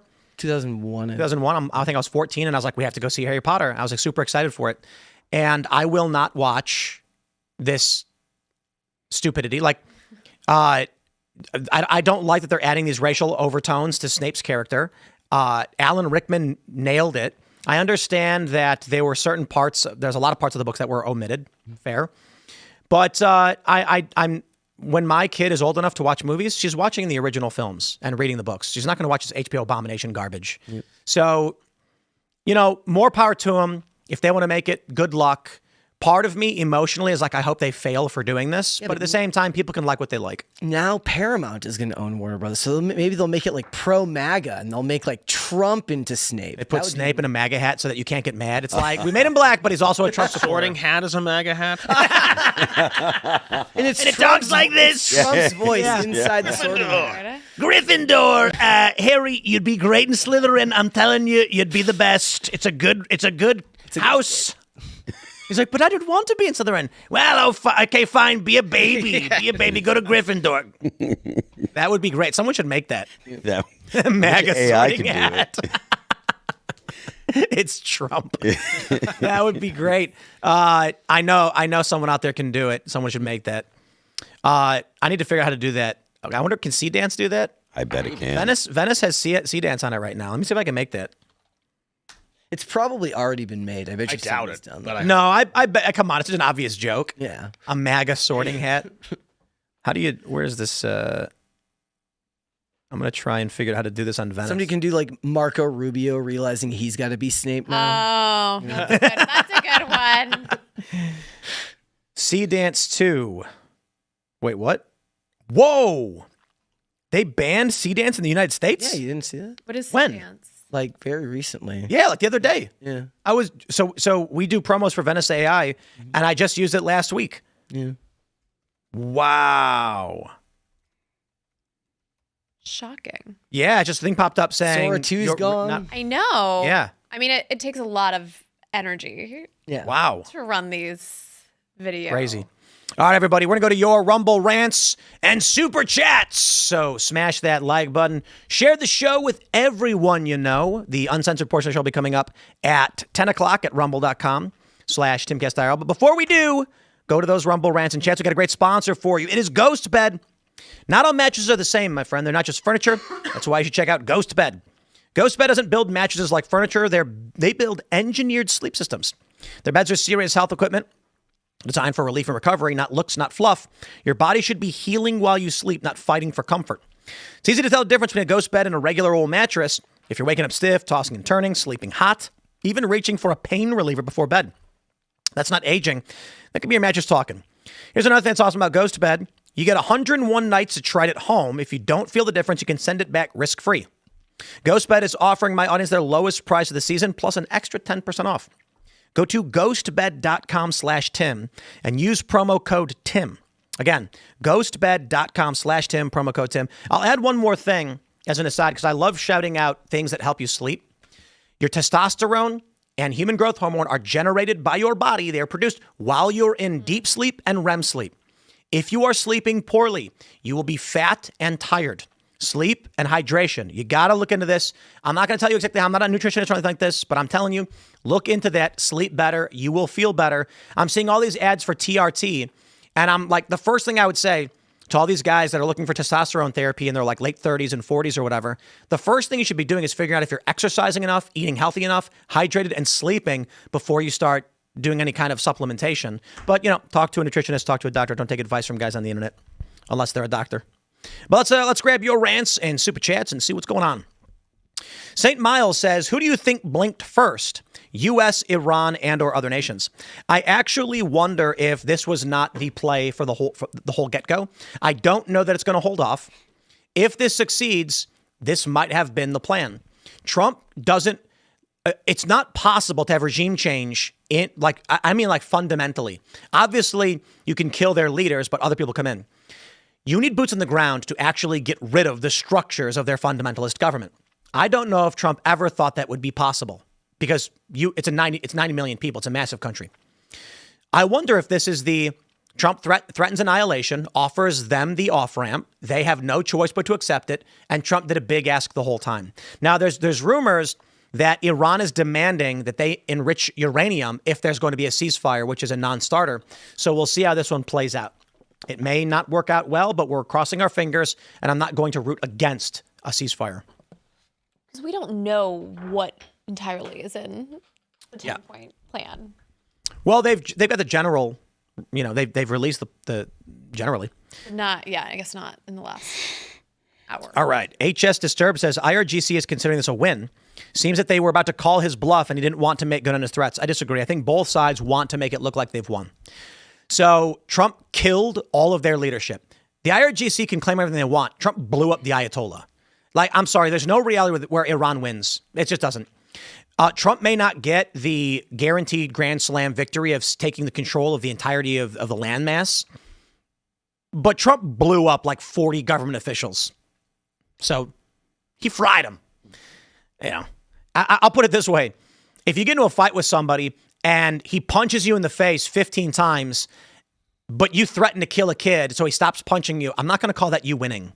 I'm going to be like, okay, the fight's over, but man, he messed you up.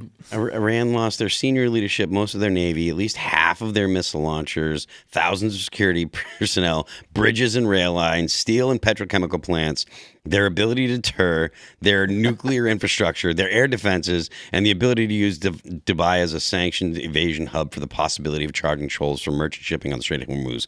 And that makes it a failure, right? I also think they're going to take us a lot more seriously when we... maybe we need to make a deal. Yeah, maybe. Hopefully. Look, this is still, there's actual missiles still flying. Mm-hmm. We'll see if the ceasefire holds. I'm hoping that it does. If I understand correctly, there was a 10-point plan released, but that was BS. Trump said on Truth Social that it was not an actual outline or anything, that they didn't come to that kind of agreement, and that they're going to work on it over the next 2 weeks. So we'll see. I don't try to predict what's going to happen, but I do want it to be over, and I do think that regardless of what anyone says, Iran got the absolute hell knocked out of them, and they don't have the ability to intimidate the other countries in the Gulf the same way they did before. So FJB Newsom says, who the F made that red chair? Were they drunk when they placed the buttons? Is that Ian's? LOL. The answer is China and probably. What's wrong with the buttons, though? They're not misaligned. It's made by a machine. I think it might just look that way because the angle of... button definitely looks higher than that one. It's because it's at an angle, bro. Like it's curved. It is a curved chair, not a flat back. I can see it from here. It looks pretty good to me. Yeah. I think that's an optical illusion. You're not a flat earther. You're a flat chairer? Yes. That's exactly right. Flat chair. Lava Bear says, DS9, Season 7, Episode 16, Intern Arma Anum Silent Legis is the second best episode of the series, right behind In the Pale Moonlight. What Sloane says to Bashir at the end of this episode is a gut punch. I will also stress, I just watched the episode of TNG, which is, why am I forgetting the name of this one? I refuse to ask. It was Inner Light, which is considered to be one of the greatest episodes of television ever made. probably one of the best episodes of Star Trek The Next Generation, if not the best. Have you ever seen it? You know which one that is? Man, it's such a crazy story. So they come across a star system that they're investigating that went nova. The sun went nova 1,000 years ago, wiping out all life on the planets surrounding it. And a probe approaches the Enterprise and then blasts Captain Picard with a beam of some sort, some kind of energy, which causes him to collapse. What happens is this probe is broadcasting an experience, memories into his mind, and he lives in the span of 25 minutes, 30 years on their planet. And he has a family and he has kids and he learns to play the flute. And then after 30 years of living this life, they reveal to him that the probe was created because it was a civilization about on par with modern Earth that knew that they were going to all die and go extinct. So they created the probe as a way to transmit it, like a history of their people to someone, 30 years of experience on their planet. And it's just brutally sad. And then what happens is Picard wakes up, the probe deactivates, they bring it in. Inside of it, stored for 1,000 years, is a flute that they broadcast into Picard's brain. It's actually much better when you watch it because he has a family and he has kids and he has grandkids and he lives this life and then he has to watch them explain that they've died 1,000 years ago. It's brutal. Such a sad, it's like it captures that sadness of apocalypse, you know? Great TV show. Yeah, if there's an apocalypse, I don't want to be here after. All these people building these bomb shells, I'm like, I don't want to be the only one left. I got a little place. So you'll run towards the nuke. Yeah. Whoa, get vaporized.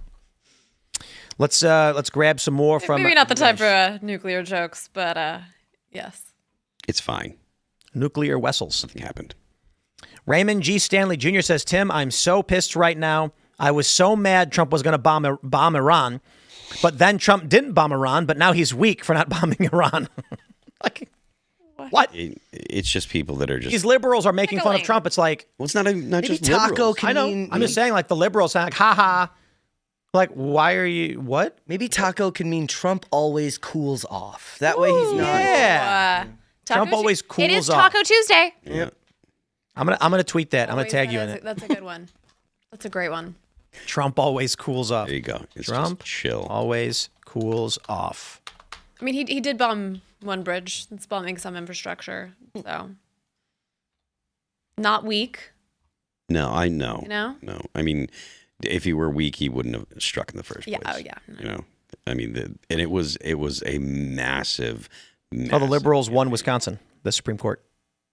Oh, what? Liberal justice won the Supreme Court. Great news. Yep.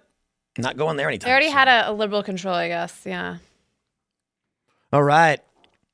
Jess Gibson says, longtime listener of Timcast reporting from Niku to continue the Timcast baby tradition. Hey. We are so grateful to welcome our third baby boy. Does that say Coulter?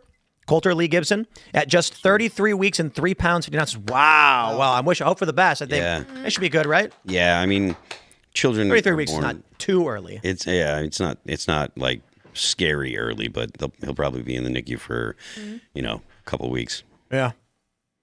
But congratulations. Let's say A. Barnes says Mamdani is an anagram for madman. Oh, for I madman. Mamdani. Yep. That's funny. Yep. I madman. There you go. Perfect. Yeah, we have our laugh track. Nominative determinism. That's the idea that your name determines your fate. Oh, really? Yeah. Nominative determinism. Well, let's see. Just Leave Me Alone says, Tim, I'm 61 years old. I've been watching you for 8 years. I voted for Trump 6 times, including primaries. You piss me off sometimes, but I still love you. I trust this president. See, that's what I'm talking about. All of these people are grifting, right? These people who are on the right, who are now acting like Trump is doing everything wrong, have just exposed themselves. You're like, what did I say when Trump launched the war with Iran? I said, I would not vote for this. I would not support it. But the effective thing to do with Trump is try and keep one hand on the steering wheel, not just spit in his face and tell him he's an idiot. If we want to actually succeed, we have to try and negotiate. The people that are attacking Trump when he did this, it's like, okay, well, Trump's going to turn on you. And now that he's done what they wanted, they're still attacking him. It shows they never were operating in good faith. I also do think there's so much arrogance in commenting on this because the fact of the matter is we don't have all of the intelligence. We don't have all of the briefings that he has. And I also will say, I feel like this is the new op. This is the new thing. I feel like every day there's some sort of story about some person who called into C-SPAN or someone who said on the radio that they voted for Trump 3 times, but somehow this is a bridge too far, right? It's like, no matter what he did, oh, I supported Trump, but this I no longer support. I'm like, they're like, I thought he was guilty about the Epstein stuff, but this is just a bridge too far. I'm like, it's like there's so many people out there who like that is their shtick. They call it whatever. I think it's also, like such an op. It's also just really hard now. Like you're taking all this information in secondhand. They're like, on one hand, they're saying we blew up a girls' school. On the other hand, they're saying that they killed 40,000 protesters. Their own government killed 40,000 protesters. And then somebody says, oh, you believe that number? So what does it really matter? If you don't know for a fact whether any of this happened, the sad fact of the matter is, guys, everyone is not really programmed to care about everything that's going on everywhere in the world. You could make the argument that you care about this because it will have severe consequences for your homeland, given that your children may be sent off to war. But in general, when all you do is take in the news all day and take in nothing but bad news and the violence and the crime and the evils of the world, you weren't programmed to deal with that. Is it Mary who thinks that universal literacy was a bad idea? Yes. Yeah. And that the printing press was the downfall of society. Yeah, she was saying something like people were too stupid to understand what they were reading, and now they think they know what they're reading, but they don't, so now they're voting for dumb things. Is that the Dunning-Kruger effect? Like the dumber you are, the more you think you know? Well, it's like there is the trope of stupid people are very confident, smart people are very doubtful. Dunning-Kruger is that people are too stupid to know they're stupid. Yeah. That's the simple way to explain it. Yeah. Stupid people are overconfident because they're not smart enough to understand why they're. But also, like that's even more sure on Twitter because you can't post like I think maybe this kind of sort. You have to say it with your whole chest and say this is what's true, because otherwise nobody cares. Nuance is Nuance isn't allowed on Twitter. When I see people on the left and the right antagonizing for World War III, I'm just like, maybe we should have censorship. Just ban all of them, and then only the enlightened few. I'm kidding, by the way. But certainly these people have explained the problems with leftist ideology. But on the right, it's not even a left or right ideology. It's tribal psychotic grifterism. It's not a left or right thing. But it's also like, as a matter of personal responsibility, you should want yourself and those around you to be smart enough to be able to see through that stuff. Yeah, I've been thinking so much too about networks. Like, the mainstream media was extremely flawed, but now I don't know if this new system with all these podcast hosts is like that. That's my conspiracy theory. I think this is all one big op to get everybody to just go back to the news. Like, you know what? Yep. The hell with it. I'm going back to the dude in the suit sitting behind the monitor. I'm just going to trust. I agree. That's what I was saying. Candace is Pied Pipering people into psychosis, and back in December. I met a bunch of, there were some women that I had met, they're moderate libs while I was in Vegas. They weren't super political, but they loved watching Candace. Why? Blake Lively. She started talking about Blake Lively, and all of a sudden women started watching. Then Brigitte Macron, and then Charlie Kirk. And now this woman's going like, I think Israel's behind everything. And I'm like, you're not a political person. You don't know anything about Israel, but why are you saying this? She watches Candace. So it feels very op-y to me, especially when she attacked Nick Shirley. Like, come on, attacking Nick Shirley outright screams disinformation campaign. Nick Shirley's just a young guy who went and filmed stuff. She dug up an old video of his 8 months ago and then claimed it was impossible that he was able to actually interview Brazilian gangs. This was, look, if someone asked me to discredit somebody, I'd say, here's how you do it. Find something that regular people can't relate to, use that and claim it's fake news and use that to discredit his future works. The idea is the average person in America doesn't know what a favela is like. So you look through his footage and you say, there is no way the average person will be able to tell me I'm wrong about this. You grab that video, you show it, and then say, this is so stupid, it's fake, this is dumb, I'm so sick of dumb. You don't just go to Brazilian gangs and interview them. I'm sorry. Actually, that's literally how you do it. Like, I mean, that's crazy. I've done it on 3 occasions. So she's saying something where if you trust her, she must be right, because it seems insane you'd walk up to a Brazilian gang member, but that's literally what you do. You go to the favela, You ask around and say, I'm a reporter and I wanted to see if there's any of the gang members that wanted to do an interview. And they'll go, let me ask somebody. They're not going to just murder you. They'll tell you, nah, they said no cameras. And you'll go, okay, and you'll leave. But it turns out many of these gangs want attention. They want people to know. They want to say, hey, we're the good guys here. The gangs in the favelas view themselves as de facto government. They think they're good guys maintaining peace and order where the government has abandoned them. And so they say, yes, I'll do an interview with you. So she lies about Nick Shirley to discredit him. And I'm just like, okay, there's no way this is real. Like, who in their right mind turns on Nick Shirley? He didn't do anything. Yeah. Weird. Well, he made life difficult for a lot of people in Minnesota. A lot of fraudsters got real mad. A lot of Democrats got real mad. Made a lot of people mad. Mm-hmm. All right. Daniel Schultz says, sucks how it started, scary how it could have ended. We can be the little kid who gives the bully his lunch money to stay away, or get in the bully's face and say, step up or step off. Peace through strength, not weakness. Iran blinked. That simple. I don't know that they blinked so much as Trump killed like 40 of their governmental staff. Yeah. So like the U.S. did massive damage to Iran in this campaign. Massive damage. So no matter what anyone says, Iran's ability to make war has been significantly affected. They don't have a navy anymore. Their navy now is all small boats. That's it. Any sizable craft that they had are all gone. They sunk a submarine with artillery. The United States sunk a submarine with an artillery shot. I do think, I was so aware of, in January, all of the protesters who were getting slaughtered, and I was so hopeful that there would internally be regime change, that the Iranian people would be able to rise up.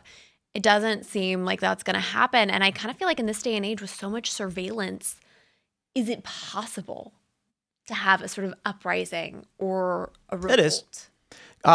Countries exist only on the confidence of the people. So even with surveillance, if there's a mass ripple breaking confidence, then your country ceases to exist. So we'll see. But we're going to go now to the uncensored portion of the show. So smash the like button, share the show. It's going to be at rumble.com/Timcast IRL. You can follow me on X and Instagram at Timcast. Lydia, do you want to shout anything out? Follow me, Lydia Moynihan.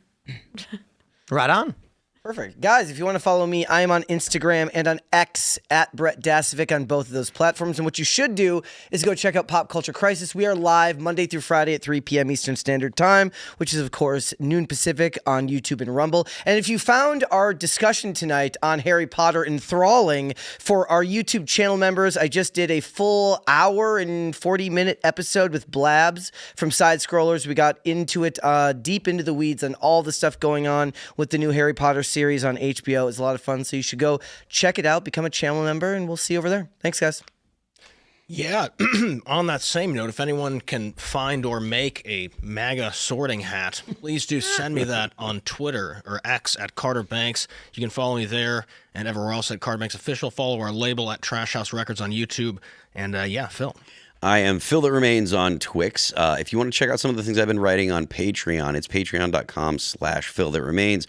I just put up a post last night talking about the Japanese-U.S. barbecue friendship that has exploded all over X, and I kind of actually led into what that means, where the U.S. relationship started with Japan after World War II and goes through all of it up until today, and what the new Japanese efforts to rearm and become a regional, at least a regional bulwark for China. So go check it out on Patreon. The band is All That Remains. We're going on tour. We start April 29th in Albany. We'll be going for all of May. You can get tickets at allthatremainsonline.com. If you want to check out the band's music, it's All That Remains on Apple Music, Amazon Music, Pandora, YouTube, Spotify, and Deezer. Don't forget, the left lane is for crime. We'll see you all over at rumble.com/Timcast IRL. Thanks for hanging out.